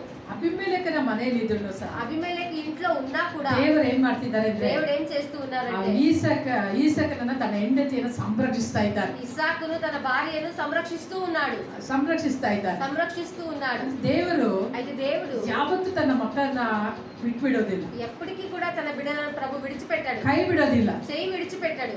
ಆಶೀರ್ವಾದದಲ್ಲಿ ఆశీర్వాదం ಶ್ರೇಷ್ಠವಾದಂತ ಆಶೀರ್ವಾದ ಅಂತ ಒಂದು ಇದೆ ಅಂತಂದ್ರೆ శ్రేష్టమైన ఒక ఆశీర్వాదం ఉంది అని ಅದು ಯಾವ್ದು ಅಂತಂದ್ರೆ, అది ఏది అని ನಾನು ನಿನ್ನನ್ನ నేను నిన్ను ಕೈ ಬಿಡೋದಿಲ್ಲ, చేయి విడువను, ನಿನ್ನನ್ನು ತೊರೆಯೋದಿಲ್ಲ. నేను ఎడబాయను. ಹಲ್ಲೆಲೂಯಾ. హల్లెలూయా. ಕೋಟಿ ರೂಪಾಯಿ ಕೊಟ್ರು కోట్ల రూపాయలు ఇచ్చినా కూడా ಅದಕ್ಕಿಂತಲೂ ಮಿಗಿಲಾದಂತ దానికన్నా మిక్కిలిగా ಒಂದು ఒక ಆಶೀರ್ವಾದ ಇದೆ ಅಂತಂದ್ರೆ ఆశీర్వాదం ఉంది అని ಅದು అంటే ಯಾವ್ದು ಅಂತಂದ್ರೆ, అది ఏది అని ನಾನು అంటే ನಿನ್ನನ್ನು ಕೈ ಬಿಡೋದಿಲ್ಲ. నేను నిన్ను చేయి విడువను. ಈಸಾಕನಿಗೆ ದೇವರು ಹೇಳಿದ, ఇస్సాకుతో దేవుడు ನಾನು అన్నాడు, ನಿನ್ನನ್ನು ಕೈ ಬಿಡೋದಿಲ್ಲ. నేను నిన్ను చేయి ಈ విడువను. ಬರಗಾಲದ ఈ ಪ್ರದೇಶದಲ್ಲಿ క్షామకాల ನಾನು దేశంలో ನಿನ್ನ ಕೈ ಬಿಡೋದಿಲ್ಲ. నేను నిన్ను చేయి విడువను. ಕೆಲವರು ಹೇಳ್ತಾರಲ್ಲ, కొంతమంది అంటారు కదా, ಅಯ್ಯೋ, ಇಲ್ಲಿ ಇಲ್ಲಿ ಏನಾದ್ರು ಅಂಗಡಿ ಹಾಕಿದ್ರೆ ಲಾಸ್ ಆಗ್ಬಿಡ್ತೇವೆ, ఇక్కడ అంగడి వేస్తే మేము లాస్ ಈ అయిపోతాము, ಇಲ್ಲಿ ಈ ಪ್ಲೇಸ್ ಅಲ್ಲಿ ವ್ಯಾಪಾರನೇ ನಡೆಯಲ್ಲ, ఈ ప్లేస్ లో వ్యాపారమే ಆ జరగదు, ಪ್ಲೇಸ್ ಅಲ್ಲಿ ವ್ಯಾಪಾರ ನಡೆಯಲ್ಲ. ఆ ప్లేస్ లో వ్యాపారం జరగదు. ಅದೆಲ್ಲ ಇಲ್ಲ. అదంతా కాదు. ಕ್ರಿಸ್ತನಲ್ಲಿ ನೀವು ಇರುವಾಗ, క్రీస్తులో మీరు ఉన్నప్పుడు, ಕ್ರಿಸ್ತನಲ್ಲಿ ಒಂದು ಜೀವ ನಿಮ್ಮ ಒಳಗೆ ಇರುತ್ತೆ. క్రీస్తులో ఉండబడిన జీవం మీలో ಹಾಗಾಗಿ ఉంటుంది. అందుని బట్టి ನೀವು ಎಲ್ಲೇ ಇದ್ದರೂ ಸರಿ, మీరు ఎక్కడే ఉన్నా ಅದು సరే, ಅನ್ಯರಿಗೆ ಏನಂತಂದ್ರೆ, అది అన్నిలకి ఏమంటే ಲೋಕದವರಿಗೆ ಹೇಗಿರುತ್ತೆ ಅಂತಂದ್ರೆ, లోకపు వాళ్ళకి ఏ విధంగా అంటే ಅದು ಬರಗಾಲದ ಪ್ರದೇಶ ಆಗಿರ್ಬೋದು. అది కరువు కాల ప్రదేశంగానే ದೇವರ ఉండొచ్చు. ಮಕ್ಕಳಿಗೆ ದೇವರು ವಾಗ್ದಾನ ಮಾಡಿದ್ದಾನೆ, దేవుని పిల్లలకు దేవుడు వాగ్దానం ನಾನು ನಿನ್ನನ್ನು చేస్తున్నాడు. ಕೈ ಬಿಡುವುದಿಲ್ಲ, నేను నిన్ను చేయి ನಿನ್ನನ್ನು విడువను, ನಾನು ತೊರೆಯುವುದಿಲ್ಲ నిన్ను ಎಂಬುದಾಗಿ. ఎడబాయను అని అంటూ ఉన్నాడు. ಆ ವಾಗ್ದಾನ ನಿನ್ನೊಟ್ಟಿಗಿರುವಾಗ ఆ వాగ్దానం నీతో పాటు ನೀವು ఉన్నప్పుడు ಎಂತ ಬರಗಾಲದ ಪ್ರದೇಶದಲ್ಲಿ ಜೀವಿಸ್ತಿದ್ರು నువ్వు ఎలాంటి క్షమకాల పరిస్థితుల్లో జీవించినా కూడా ಕರ್ತನು ನಿನ್ನನ್ನು ಸಂರಕ್ಷಿಸುವ ప్రభు ಆತನಾಗಿದ್ದಾನೆ. నిన్ను సంరక్షించే దేవుడే. ಕರ್ತನು ನಿಮ್ಮನ್ನು ಸಂರಕ್ಷಿಸುವ ప్రభు ಆತನಾಗಿದ್ದಾನೆ. మిమ్మల్ని సంరక్షించే దేవుడే. ಯೋಸೇಫನ ಜೀವಿತದಲ್ಲಿ ಹಾಗೆ యోసేపు యొక్క జీవితంలో కూడా ಯೋಸೇಫನನ್ನ ತೆಗೆದು యోసేపును ತನ್ನ తీసుకొని ಅಣ್ಣ ತಮ್ಮಿಂದ್ರು ಏನ್ ಮಾಡಿದ್ರು, తన అన్నదమ్ములు ఏం ಐಗುಪ್ತ చేశారు? ದೇಶಕ್ಕೆ ಮಾರಿಬಿಟ್ರು. ఐగుప్తు దేశానికి ಐಗುಪ್ತ అమ్మేశారు. ದೇಶದಲ್ಲಿ ఐగుప్తు దేశంలో ಬರಗಾಲ ಇತ್ತು. కరువు కాలం ఉంది. ಏನಿತ್ತು ಐಗುಪ್ತ ದೇಶದಲ್ಲಿ? ఏముంది? ಬರಗಾಲ ಇತ್ತು. కరువు కాలం ఉంది. ಬಟ್ ಐಗುಪ್ತ ದೇಶಕ್ಕೆ ಯಾರು ಹೋದ್ರು? అయితే ఐగుప్తు దేశానికి ఎవరు ಯಾರು వెళ్ళారు? ಹೋದ್ರು? ఎవరు వెళ్ళారు? ಯೋಸೇಫ ಹೋದ. యోసేపు వెళ్ళాడు. ఇప్పుడు ಯೋಸೇಫ ಹೋದಿದ್ರ ನಿಮಿತ್ತ యోసేపు వెళ్ళినందువల్ల ಬರಗಾಲದ ಪ್ರದೇಶವೇ ಮಾರ್ಪಡಿತು. కరువు కాల పరిస్థితులే మారిపోయాయి. ఆమేన్. ಇಲ್ಲ ಅಲೆಲುಯ್ಯ ಹೇಳ್ತೀರಾ? ಇಲ್ಲ ಅಲೆಲುಯ್ಯ ಆಮೇಲೆ ಕರೆಕ್ಟ್. ಆದ್ರೆ ಬರಗಾಲದ ಪ್ರದೇಶದಲ್ಲಿ అయితే కరువు కాల ప్రదేశంలో ನಿರ್ಮಲಾ ಸಿಸ್ಟರ್ నిర్మలా సిస్టర్ ಇಲ್ಲಿ ವ್ಯಾಪಾರನೇ ಆಗಲ್ಲ. ఇక్కడ వ్యాపారమే కాదు. ಅದಕ್ಕೆ ನಾವು ಈ ಅಂಗಡಿನ ನಿಮಗೆ ಕೊಡ್ತಾ ಇದೀವಿ. అందుకే ఈ అంగడిని మీకు ఇస్తున్నాము. ಹಲ್ಲೆಲೂಯಾ ಕೊಡ್ರಿ ಅಂತ ಹೇಳ್ತೀರಾ? హల్లెలూయా ఇవ్వండి అని అంటారా? ಏನ್ ಹೇಳ್ತೀರಾ? ఏమని అంటారు? ನೀವು ಒಂದು ವ್ಯಾಪಾರ ಆಗಲ್ಲ. అయ్యో ఒక్క వ్యాపారం కాదు. ఇలా ಹೆಂಗೆ ನಾನು ತಗೊಳ್ಳೋದು? ఏ విధంగా నేను తీసుకోవాలి? ಆ ತರ ಆಲೋಚಿಸ್ತೀವಿ. ఆ విధంగా ఆలోచిస్తారు. ಆದ್ರೆ అయితే ದೇವರ దేవుని యొక్క ಯೋಚನೆಗಳು ನೋಡಿ. ప్రణాళికలు చూడండి. ಯೋಸೇಫನನ್ನ యోసేపును ತನ್ನ ಕುಟುಂಬದವರು తన కుటుంబపు వాళ్ళే ಮಾರಿಬಿಟ್ರು. అమ్మేశారు. ಅವ್ರಿಗೆ ಗೊತ್ತು వారికి తెలుసు ಐಗುಪ್ತ ದೇಶಕ್ಕೆ ಹೋದ್ರೆ ఐగుప్తు దేశానికి వెళ్తే ಊಟ ಇಲ್ಲದೆ ಸಾಯ್ತಾನೆ ಅಂತ. వీడు ఆహారం లేకుండానే మరణిస్తాడు అని ಕೆಲವರು ಅನ್ಕೊಳ್ತಾರಲ್ಲ, కొంతమంది అనుకుంటారు కదా. ನಾವು ಕೈ ಬಿಟ್ಬಿಟ್ರೆ ಬಿಟ್ರೆ మేము చేయి ನೀವು విడిచిపెట్టేస్తే ಊಟ ಇಲ್ದಲೆ ಸಾಯ್ಬೇಕು ಅಂತ. మీరు భోజనం లేకుండానే మరణించాలి అని. ಆದ್ರೆ ದೇವರು అయితే దేవుడు ಯೋಸೇಫರನ್ನ ಕೈ ಬಿಡಬೇಕು. యోసేపును చేయి విడువలేదు. ಯೋಸೇಫನು ಐಗುಪ್ತ ದೇಶದಲ್ಲಿ ಕಾಲಿಟ್ಟ ಕೂಡಲೇ యోసేపు ఐగుప్తు దేశంలో అడుగుపెట్టిన వెంటనే ಫರೋಹನಿಗೆ ಕನಸು ಬರ್ಲಿಕ್ಕೆ ಆರಂಭಿಸಿತು. ఫరో కల రావడానికి ప్రారంభమైంది. ಫರೋಹನಿಗೆ ಕನಸು ಬಂತು. ఫరోకు కల ಆ వచ్చింది. ಕನಸಿನ ಅರ್ಥವನ್ನು ಇವನು ಹೇಳ್ತಾ ఆ ಇದ್ದಾನೆ. కల యొక్క భావాన్ని వీడు చెప్తూ ఉన్నాడు. ಬರಗಾಲ ಬಂತು. కరువు కాలం వచ్చింది. ಬರಗಾಲದಲ್ಲಿಯೂ కరువు కాలంలో కూడా ಕರ್ತನಾದ ದೇವರು ప్రభు ಯೋಸೇಫನ ನಿಮಿತ್ತವಾಗಿ యోసేపు ಅಲ್ಲಿ నిమిత్తమై ಐಗುಪ್ತ ದೇಶವನ್ನ ఆ ఐగుప్తు ಸಮೃದ್ಧಿಯ దేశాన్ని ದೇಶವಾಗಿ ಮಾರ್ಪಡಿಸಿದ್ದಾನೆ. సమృద్ధి దేశముగా మార్చేశాడు. ಹಲ್ಲೆಲೂಯಾ. ಒಂದು ನೀವು ತಿಳ್ಕೊಳ್ಬೇಕು, ఒకటి మీరు ನಿಮ್ಮ తెలుసుకోవాలి, ಆದಾಯವನ್ನ మీ యొక్క ఆదాయాన్ని ನೀವು ಡಿಪೆಂಡ್ ಮಾಡಿಕೊಳ್ಬೇಕು. మీరు ಆಧಾರపడి ನಿಮ್ಮ ಬ್ಯಾಂಕ್ జీవించండి. ಬ್ಯಾಲೆನ್ಸ್ ಅನ್ನ ಡಿಪೆಂಡ್ మీ ಮಾಡಿಕೊಳ್ಬೇಕು. బ్యాంక్ బ్యాలెన్స్ ఆధారపడి ನಿಮ್ಮ జీవించండి. ಮಕ್ಕಳನ್ನ ಡಿಪೆಂಡ್ ಮಾಡ್ಕೊಳ್ಬೇಡ್ರಿ. మీ పిల్లలను ఆధారం చేసుకోకండి. ನಿಮ್ಮ ಮಕ್ಕಳ ಆದಾಯವನ್ನ ಡಿಪೆಂಡ್ ಮಾಡ್ಕೊಳ್ಬೇಡ್ರಿ. పిల్లల ఆదాయాన్ని ఆధారం చేసుకోకండి. ನಿಮ್ಮ ಅಭಿವೃದ್ಧಿಯು ನಿಮ್ಮ ಆಶೀರ್ವಾದವು మీ యొక్క అభివృద్ధి ఆశీర్వాదం అనేటువంటి ಎಲ್ಲಿ ಇಟ್ಟಿದ್ದಾನೆ ಕರ್ತನು ಅಂದ್ರೆ ఎక్కడ ఉంచి ఉన్నాడు అంటే ಅದನ್ನ దాన్ని ಕ್ರಿಸ್ತನಲ್ಲಿ ಆತನ ಇಟ್ಟಿದ್ದಾನೆ. క్రీస్తులోనే ప్రభు ఉంచి ఉన్నాడు. ಕ್ರಿಸ್ತನಲ್ಲಿಯೇ ಇಟ್ಟಿದ್ದಾನೆ. క్రీస్తులోనే ప్రభు ಆ ఉంచి ಕ್ರಿಸ್ತನ ఉన్నాడు. ಜೀವ ఆ క్రీస్తు యొక్క ನಿಮ್ಮ జీవం ಒಳಗೆ ಇದೆ. మీ లోపల ఉంది. ಹಲ್ಲೆಲೂಯಾ. ನಿಮ್ಮ ಮಕ್ಕಳಲ್ಲೇ ಇಲ್ಲ. మీ పిల్లలలో లేదు. ಇದೋ ದಾನಮ್ಮ, ఇగో దానమ్మ, ನಾನು ನಿನ್ನ ಕರೆದಿದ್ದೇನೆ, నేను నిన్ను పిలిచి ఉన్నాను. ನಿನಗೆ ಒಂದು ಮನೆನೇ ಕೊಡ್ತೇನೆ, నీకు ఒక ఇల్లుని ఇస్తాను, ನಿನಗೆ ಒಂದು ಕಾರ್ ಕೊಡ್ತೀನಿ. నీకు ఒక కార్ ಅದು ఇస్తాను. ಯಾವಾಗ ಕೊಡ್ತೀನಿ ಅಂದ್ರೆ అది ఎప్పుడు ఇస్తాను ರೋಹನ್ಗೆ ಕೆಲಸ ಬಂದ್ಮೇಲೆ ಕೊಡ್ತೀನಿ ಅಂತ ಹೇಳಿಲ್ಲ. రోహన్కు పని వచ్చిన తర్వాత ఇస్తానని చెప్పలేదు ఆమె. ಹಲ್ಲೆಲೂಯಾ. హల్లెలూయా. ಅಬ್ರಾಹ್ಮನಿಗೆ ಉಂಟಾಗಬೇಕ ಆಶೀರ್ವಾದ అబ్రహాముకు కలగవలసిన ఆశీర్వాదము ಕ್ರಿಸ್ತ ಯೇಸುವಿನಲ್ಲಿ ನಮಗೆ ಉಂಟಾಗಬೇಕೆಂಬುದಾಗಿ క్రీస్తు యేసులో మనకు కలగాలని. ಕ್ರಿಸ್ತನ 2000 ವರ್ಷಗಳ ಹಿಂದೆಯೇ క్రీస్తు 2000 సంవత్సరాల ಶಿಲುಬೆಯಲ್ಲಿ ಆತನು ಮರಣಿಸಿದ. సిలువలో ఆయన మరణించి ఉన్నారు. ಹಲ್ಲೆಲೂಯಾ. హల్లెలూయా. ನಿನ್ನೆ ನಾನು ದಾನಮ್ಮ ರೋಡಲ್ಲಿ ಬರ್ತಾ ಇದ್ವಿ. నిన్న నేను అక్క రోడ్లో వస్తూ ఉన్నాము. ಬಂದಾಗ వచ్చినప్పుడు ನಡೆದಂತ ಘಟನೆ, జరిగినటువంటి ಒಂದು సంఘటన, 10 ಕಾರು ಬಂತು. ఒక 10 కార్లు వచ్చాయి. ನಾನು ಹೇಳಿದೆ, నేను అన్నాను, ದಾನಮ್ಮ ಯಾವಾಗ ನಾವು ಈ ತರ ಕಾರ್ ತಗೊಳ್ಳೋದು ಅಂತ. నానమ్మ ఎప్పుడు మేము ఇలాంటి కార్లు తీసుకునేది అన్నాను. ಅದಕ್ಕೆ ದಾನಮ್ಮ ಹೇಳಿದ್ರು, అది దానమ్మ అన్నది, ಇರಕ್ಕ ఉండక ಫಸ್ಟ್ ಮಕ್ಕಳಿಗೆ ಕೆಲಸ ಆಗ್ಲಿ, పిల్లలకు ఫస్ట్ పని కానీ, ಫಸ್ಟ್ ಮಕ್ಕಳಿಗೆ ಕೆಲಸ ಆಗ್ಲಿ. పిల్లలకు ఫస్ట్ పని కానీ. ಅದು ಇವತ್ತು ದೇವರು ಮಾತಾಡ್ತಾ అయితే ಇದ್ದಾರೆ. దేవుడు ఈ రోజు మాట్లాడు, ಮಕ್ಕಳಲ್ಲಿ ನಾನು ಜೀವ ಇಟ್ಟಿಲ್ಲ, పిల్లలలో నేను జీవం ಸಾರಿ ఉంది. ಅವರೊಳಗೆ ಜೀವ ಇದೆ ಇಲ್ಲ ಅಂತ ಹೇಳಿಲ್ಲ. వారిలో జీవం ఉంది లేదని ನಿನಗೆ చెప్పలేదు. ಬೇಕಾದಂತ ಆಶೀರ್ವಾದ, నీకు కావాల్సిన ಇವತ್ತು ఆశీర్వాదం, ನೀನೇನ್ ಆಸೆ ಪಡ್ತಿದೀಯೋ నేనైతే ఆశిస్తూ ఉన్నామో ಅದನ್ನ ನೀನು ಪಡೆದುಕೊಳ್ಳಿಕ್ಕೆ, దాన్ని నువ్వు పొందుకోవడానికి, ಅದನ್ನ ಈಡೇರಿಸಲಿಕ್ಕೆ దాన్ని నెరవేర్చడానికి ನಿನ್ನ ಮಗ ಕ್ರಯ ಕೊಡ್ಬೇಕಂತ ಅಗತ್ಯತೆ ಇಲ್ಲ. కుమారుడు క్రయం ఇవ్వవలసిన అవసరం ಆಲ್ರೆಡಿ లేదు. ನಾನು ಕ್ರಯ ಸಲ್ಲಿಸಿದ್ದೀನಿ. ఆల్రెడీ నేను దాని విలువను చెల్లించి ಆಮೇಲೆ ఉన్నాను. ಹಲ್ಲೆಲೂಯಾ. హల్లెలూయా. ನನ್ನ ಕನಸೆಲ್ಲ ನನ್ನ ಮಗನೇ ಈಡೇರಿಸಬೇಕು నా కలలన్నీ నా కుమారుడే నెరవేర్చాలి ಅಂತ ತಂದೆ ತಾಯಿಗಳು ಯಾವತ್ತಿಗೂ ನೀವು ಅನ್ಕೊಳ್ಬಾರ್ದು. అని తల్లిదండ్రులు ఎప్పటికీ మీరు అనుకోకండి. ನಮ್ಮ ಕನಸನ್ನ ಈಡೇರಿಸಲಿಕ್ಕಾಗಿಯೇ మా కలలను నెరవేర్చడానికి ಶಿಲುಬೆಯಲ್ಲಿ ಯೇಸು ಸತ್ತ. సిలువలో యేసయ్య మరణించారు. ಹಲ್ಲೆಲೂಯಾ. హల్లెలూయా. ಈಸಾಕನ ಆಶೀರ್ವಾದದಲ್ಲಿ ఇస్సాకు యొక్క ఆశీర్వాదం, ಒಂದು ಆಶೀರ್ವಾದ ಏನಂತಂದ್ರೆ ఆశీర్వాదం ఏమంటే ಅವರಿಗೆ ದನ ಕರುಗಳು ಇದ್ದವು ಎಂಬುದಾಗಿ ನೋಡ್ತೇವೆ. ఆయనకు పశువులు ఉన్నాయి అని మనం ವ್ಯವಸಾಯ ಮಾಡ್ಲಿಕ್ಕೆ ಭೂಮಿ ಇತ್ತು ಅಂತ ನೋಡ್ತೇವೆ. వ్యవసాయం చేయడానికి భూమి కూడా ఉంది అని ದೇವರು చూస్తున్నాం. ನಮ್ಮನ್ನು ಆಶೀರ್ವದಿಸುವಾಗ దేవుడు మమ్మల్ని ಹೇಗೆ ఆశీర్వదించడానికి ಆಶೀರ್ವದಿಸ್ತಾನೆ ಅಂದ್ರೆ ఏ విధంగా ఆశీర్వదిస్తాడు ನಮ್ಮ అంటే ದೇಶದ ಕಲ್ಚರ್ಗೆ ತಕ್ಕ ಹಾಗೆ ಆಶೀರ್ವದಿಸ್ತಾನೆ. మన దేశపు సంప్రదాయానికి తగినట్లుగా దేవుడు మమ్మల్ని ఆశీర్వదిస్తాడు. ದೇಶ ಸಂಪ್ರದಾಯ ಹೇಗೆ ಇರುತ್ತೋ మన దేశపు సంప్రదాయం ఏ విధంగా ఉంటుంది ಅದೇ ಪ್ರಕಾರವಾಗಿ ಆಶೀರ್ವದಿಸ್ತಾನೆ. అదే విధంగానే ప్రభు ఆశీర్వదిస్తాడు. ಚಿನ್ನ ಬೇಕು ಅಂತಂದ್ರೆ ಚಿನ್ನನೇ ಕೊಡ್ತಾನೆ. ఇప్పుడు బంగారం కావాలంటే బంగారమే ఇస్తాడు. ಬೆಳ್ಳಿ ಅಂದ್ರೆ ಬೆಳ್ಳಿನೇ ಕೊಡ್ತಾನೆ. వెండి కావాలంటే వెండినే ఇస్తాడు. ನಿನಗೆ ಭೂಮಿ ಬೇಕಂದ್ರೆ ಭೂಮಿನೇ ಕೊಡ್ತಾನೆ. నీకు భూమిని కావాలి అంటే భూమే ఇస్తాడు. ಕರ್ತನು ಏನಾದ್ರೂ ಕೊಡ್ಲಿಕ್ಕೆ ಆತನ ಸಾಮರ್ಥ್ಯನಾಗಿದ್ದಾನೆ. ప్రభు ఏమైనా ఇవ్వడానికి ఆయన సామర్థ్యం ಅದು కలిగిన ನಿನಗೆ ಏನ್ దేవుడు. ಬೇಕಾಗಿದೆಯೋ అయితే నీకు ఏం కావాల్సి ఉందో ಅದನ್ನ ನೀನ್ ಡಿಪೆಂಡ್ ಯಾರ ಮೇಲೆ ಮಾಡ್ಕೊಳ್ಬೇಕು, దానికి ఎవరి మీద నువ్వు ఆధారపడాలి, ಯಾರ ಮೇಲೆ ಮಾಡ್ಕೊಳ್ಬೇಕು, ఎవరి మీద ದೇವರ ಮೇಲೆ ಮಾಡ್ಬೇಕು. దేవుని మీదే ఆధారపడాలి. ಈಸಾಕನಿಗೆ ದೇವರು ಹೇಳ್ತಾರೆ, ఇస్సాకుతో దేవుడు అన్నాడు, ನಾನು ನಿನ್ನನ್ನ ಕೈ ಬಿಡುವುದಿಲ್ಲ, నేను నిన్ను చేయి విడువను, ನಾನು ನಿನ್ನನ್ನು ತೊರೆಯುವುದಿಲ್ಲ. నేను నిన్ను ఎడబాయను అంటున్నాను. ಹಲ್ಲೆಲೂಯಾ. హల్లెలూయా. ಈಸಾಕನು అయితే ఇస్సాకు ದೇವರ ಮೇಲೆ ನಂಬಿಕೆ ಇಟ್ಟ. దేవుని మీద నమ్మకం ఉంచాడు. ಅದೇನು ಅದಕ್ಕೆ అందుకే ವಾಕ್ಯದಲ್ಲಿ ನೋಡ್ತೇವೆ, వాక్య భాగంలో చూస్తున్నాము, ಈಸಾಕನು ఇస్సాకు ಬೀಜವನ್ನ ಬಿತ್ತಿ విత్తనము విత్తి 100ಕ್ಕೆ 100ರಷ್ಟು 100కి 100 ಫಲವನ್ನ ಕಂಡ. ఫలమును చూశాడు. ఈసాకును ఇస్సాకు ಬಿತ್ತಿದಂತ ಬೀಜ, విత్తినటువంటి విత్తనము, ಬಿದ್ದಂತ ನೆಲ విత్తబడిన నేల ಹೆಂಗಿತ್ತು ಅಂತಂದ್ರೆ ఏ విధంగా ఉంది ಅದು అంటే ಬಂಡೆಗಳಿಂದ ಕೂಡಿದಂತ ನೆಲ. అది బండలతో కూడిన స్థలం. అది ಹೆಂಗಿತ್ತಂತೆ ಅದು అది ఏ విధంగా ఉందంటే ಬಂಡೆಗಳಿಂದ ಕೂಡಿದಂತ ನೆಲ. బండలతో నింపబడిన స్థలం. అది ಅದೇನಂದ ರಾಲಪ್ಪು, ರಾಳಪ್ಪು. ಚೆನ್ನಾಗಿ ಬೆಳೆ ಬೆಳಿಲಿಕ್ಕೆ ಸಾಧ್ಯ ಇಲ್ಲ. మంచిగా పంటను పండేంత మంచి ಮಳೆ స్థలం కాదు. ಬೀಳುವಂತ ಪ್ರದೇಶನೂ ಅಲ್ಲ ಅದು. వర్షం వచ్చేటువంటి స్థలం కూడా కాదు ಆದ್ರೆ అది. ದೇವರು ಏನ್ ಮಾಡಿದ್ದಾರೆ అయితే దేవుడు ఏం చేశారు ಆ అంటే, ಪ್ರದೇಶದಲ್ಲಿ ఆ ప్రాంతంలోనే ಹೇಳ್ತಾ ಅದೇ ಪ್ರದೇಶದಲ್ಲಿ అదే ప్రాంతంలోనే ಅದು ಬೀಜವನ್ನ ಬಿತ್ತಿದ ఆయన విత్తనము విత్తాడు. 100ಕ್ಕೆ 100ರಷ್ಟು ಫಲವನ್ನ నూటికి నూరంతలు ఫలమును చూశాడు. ఆమె ನೀವು ಅರ್ಥ ಮಾಡ್ಕೊಳ್ರಿ, ఇక్కడ అర్థం చేసుకోండి, ಒಂದು ಗೋಧಿನ ಬಿತ್ತಿದ್ರೆ ఒక గోధుమ గింజను విత్తితే ಈಸಾಕ ಒಂದು ಗೋಧಿನ ಬಿತ್ತಿದ್ದಾನೆ. ఒక గోధుమ గింజను విశాఖ విత్తి ఉన్నాడు. ದೇವರು ಏನ್ ಮಾಡಿದ್ದಾರೆ ಅಂದ್ರೆ దేవుడు ఏం ಆ చేశారంటే ಒಂದು ಗೋಧಿ ಗಿಡ ಬೆಳೆದು ఆ ఒక్క గోధుమ గింజ పెరిగి 500 ಬೀಜಗಳನ್ನು ಬಿಟ್ಟು 500 విత్తనములు అవి పెరిగాయి. ಆ ರೀತಿಗೆ ಒಂದು ಬ್ಲೆಸ್ಸಿಂಗ್ ಈಸಾಕನ ಲೈಫ್ ಅಲ್ಲಿ ಇತ್ತು. ఆ విధమైన ఆశీర్వాదం ఇస్సాకు జీవితంలో ఉంది. ಯಾಕೆ? ఎందుకు? ಈಸಾಕನು ఇస్సాకు ಸತ್ತನು, మరణించాడు, ಉಣ್ಣಲ್ಪಟ್ಟನು, పాతి పెట్టబడ్డాడు, ಪುನರುತ್ಥಾನ ಹೊಂದಿದನು. పునరుద్ధానుడు అయ్యాడు. ಇದನ್ನು ಯಾರು ಮಾಡಿದ್ರು? దీన్ని ఎవరు చేశారు? ಯಾರು ಮಾಡಿದ್ರು? ఎవరు చేశారు? ಅಬ್ರಹಾಮನು అబ్రహాము ಏನ್ ಮಾಡಿದ? ఏం ತನ್ನ చేశాడు? ಇಮ್ಯಾಜಿನೇಷನ್ ಅಲ್ಲಿ తన ತನ್ನ ఆలోచనలో ಮಗನ ಮರಣಿಸುವುದು, తన కుమారుడు మరణించేదాన్ని, ತನ್ನ ಮಗನನ್ನು ಊಣಿಡುವಂತದ್ದು, తన కుమారుని పాతి పెట్టబడేదాన్ని, ತಿರುಗಿ ಮಗನು ಎದ್ದೇಳುವಂತದನ್ನ మళ్ళీ ఆయన లేపబడేదాన్ని ಅವನ ನೋಡಿ.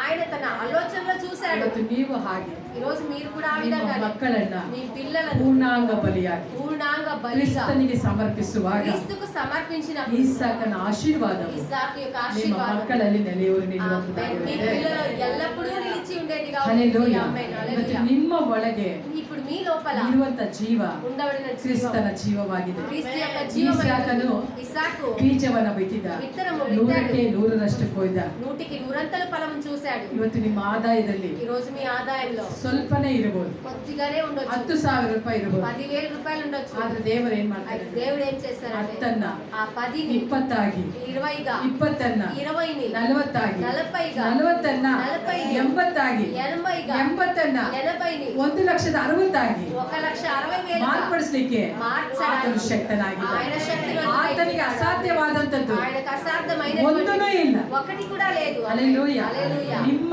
ಆದಾಯದಲ್ಲಿ మీ యొక్క ఆదాయం, ನಿಮ್ಮ ಆದಾಯನ ಹಿಡಿದೆ, మీ ఆదాయం పెట్టుకునే, ನಿಮ್ಮ ಆದಾಯನ ಹಿಡಿದೆ మీ ఆదాయం పెట్టుకునే ನಿಮ್ಮನ್ನ ಮೇಲಕ್ಕೆತ್ತಲಿಕ್ಕೆ ಆತನ ಸಾಮರ್ಥ್ಯನಾಗಿದ್ದಾನೆ. మిమ్మల్ని పైకి లేవనెత్తడానికి ఆయన సామర్థ్యం కలిగిన ಹೇಳ್ರಿ, దేవుడు. ನೀವೆಲ್ಲರೂ ಹೇಳ್ರಿ ಬಾಯ್ತು. మీరందరూ నోరు తెరిచి ನನ್ನ చెప్పండి. ಆದಾಯನ నా ಇಟ್ಟುಕೊಂಡು ఆదాయం పట్టుకునే, ಹೇಳಿ, ನನ್ನ ಆದಾಯನ ಇಟ್ಕೊಂಡು, నా ఆదాయం పట్టుకునే, ನನ್ನ ಮಗನ ಆದಾಯ ಅಲ್ಲ, నా కుమారుని ఆదాయం ನನ್ನ కాదు, ಮಗಳ ಆದಾಯ ಅಲ್ಲ, నా కుమార్తె ఆదాయం ನನ್ನ కాదు, ಆದಾಯನ ಇಟ್ಟುಕೊಂಡೆ నా ఆదాయం ನನ್ನ పెట్టుకునే ದೇವರು నా దేవుడు ನನ್ನನ್ನು ಅಭಿವೃದ್ಧಿಪಡಿಸುವನು. నన్ను అభివృద్ధి పరుచుతాడు. అమ్మాయి ಇನ್ನೊಂದ್ಸರಿ ಗಟ್ಟಿ ಹೇಳಿ.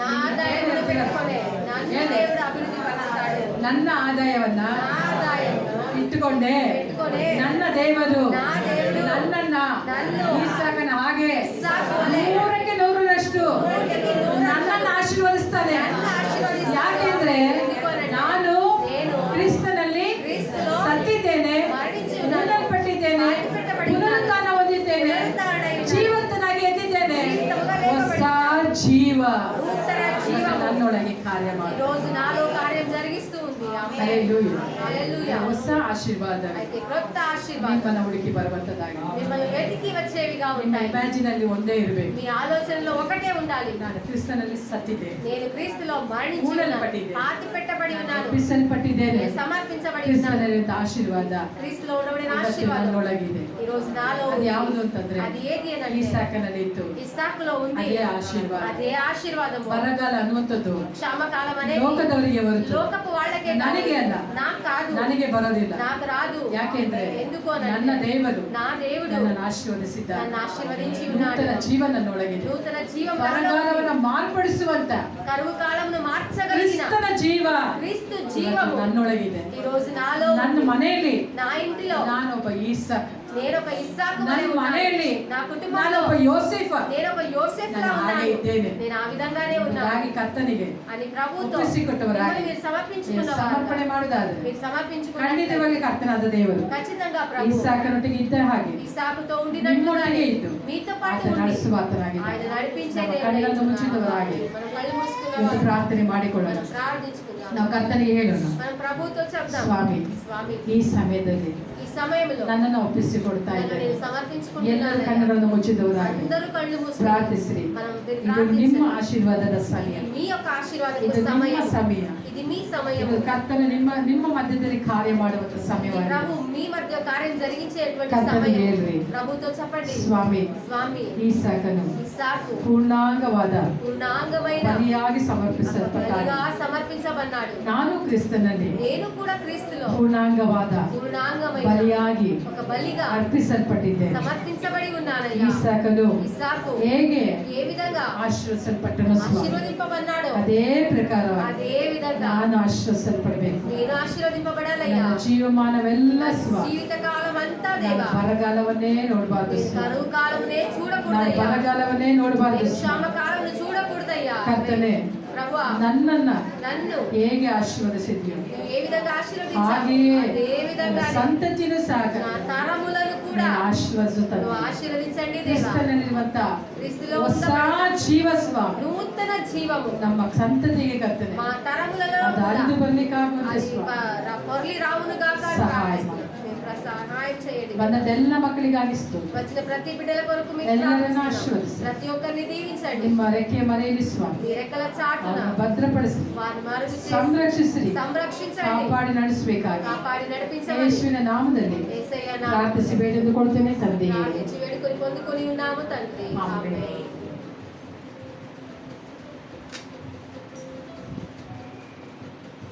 ನಾವೆಲ್ಲರೂ ಎದ್ದು ನಿಂತುಕೊಂಡು ಅಂತ್ಯ ಆಶೀರ್ವಾದವನ್ನು ನಾವು ಪಡೆದುಕೊಳ್ಳೋಣ. ನನ್ನ ಮನವೇ ಯೆಹೋವನನ್ನು ಕೊಂಡಾಡು, ನನ್ನ ಸರ್ವೀಯರೇ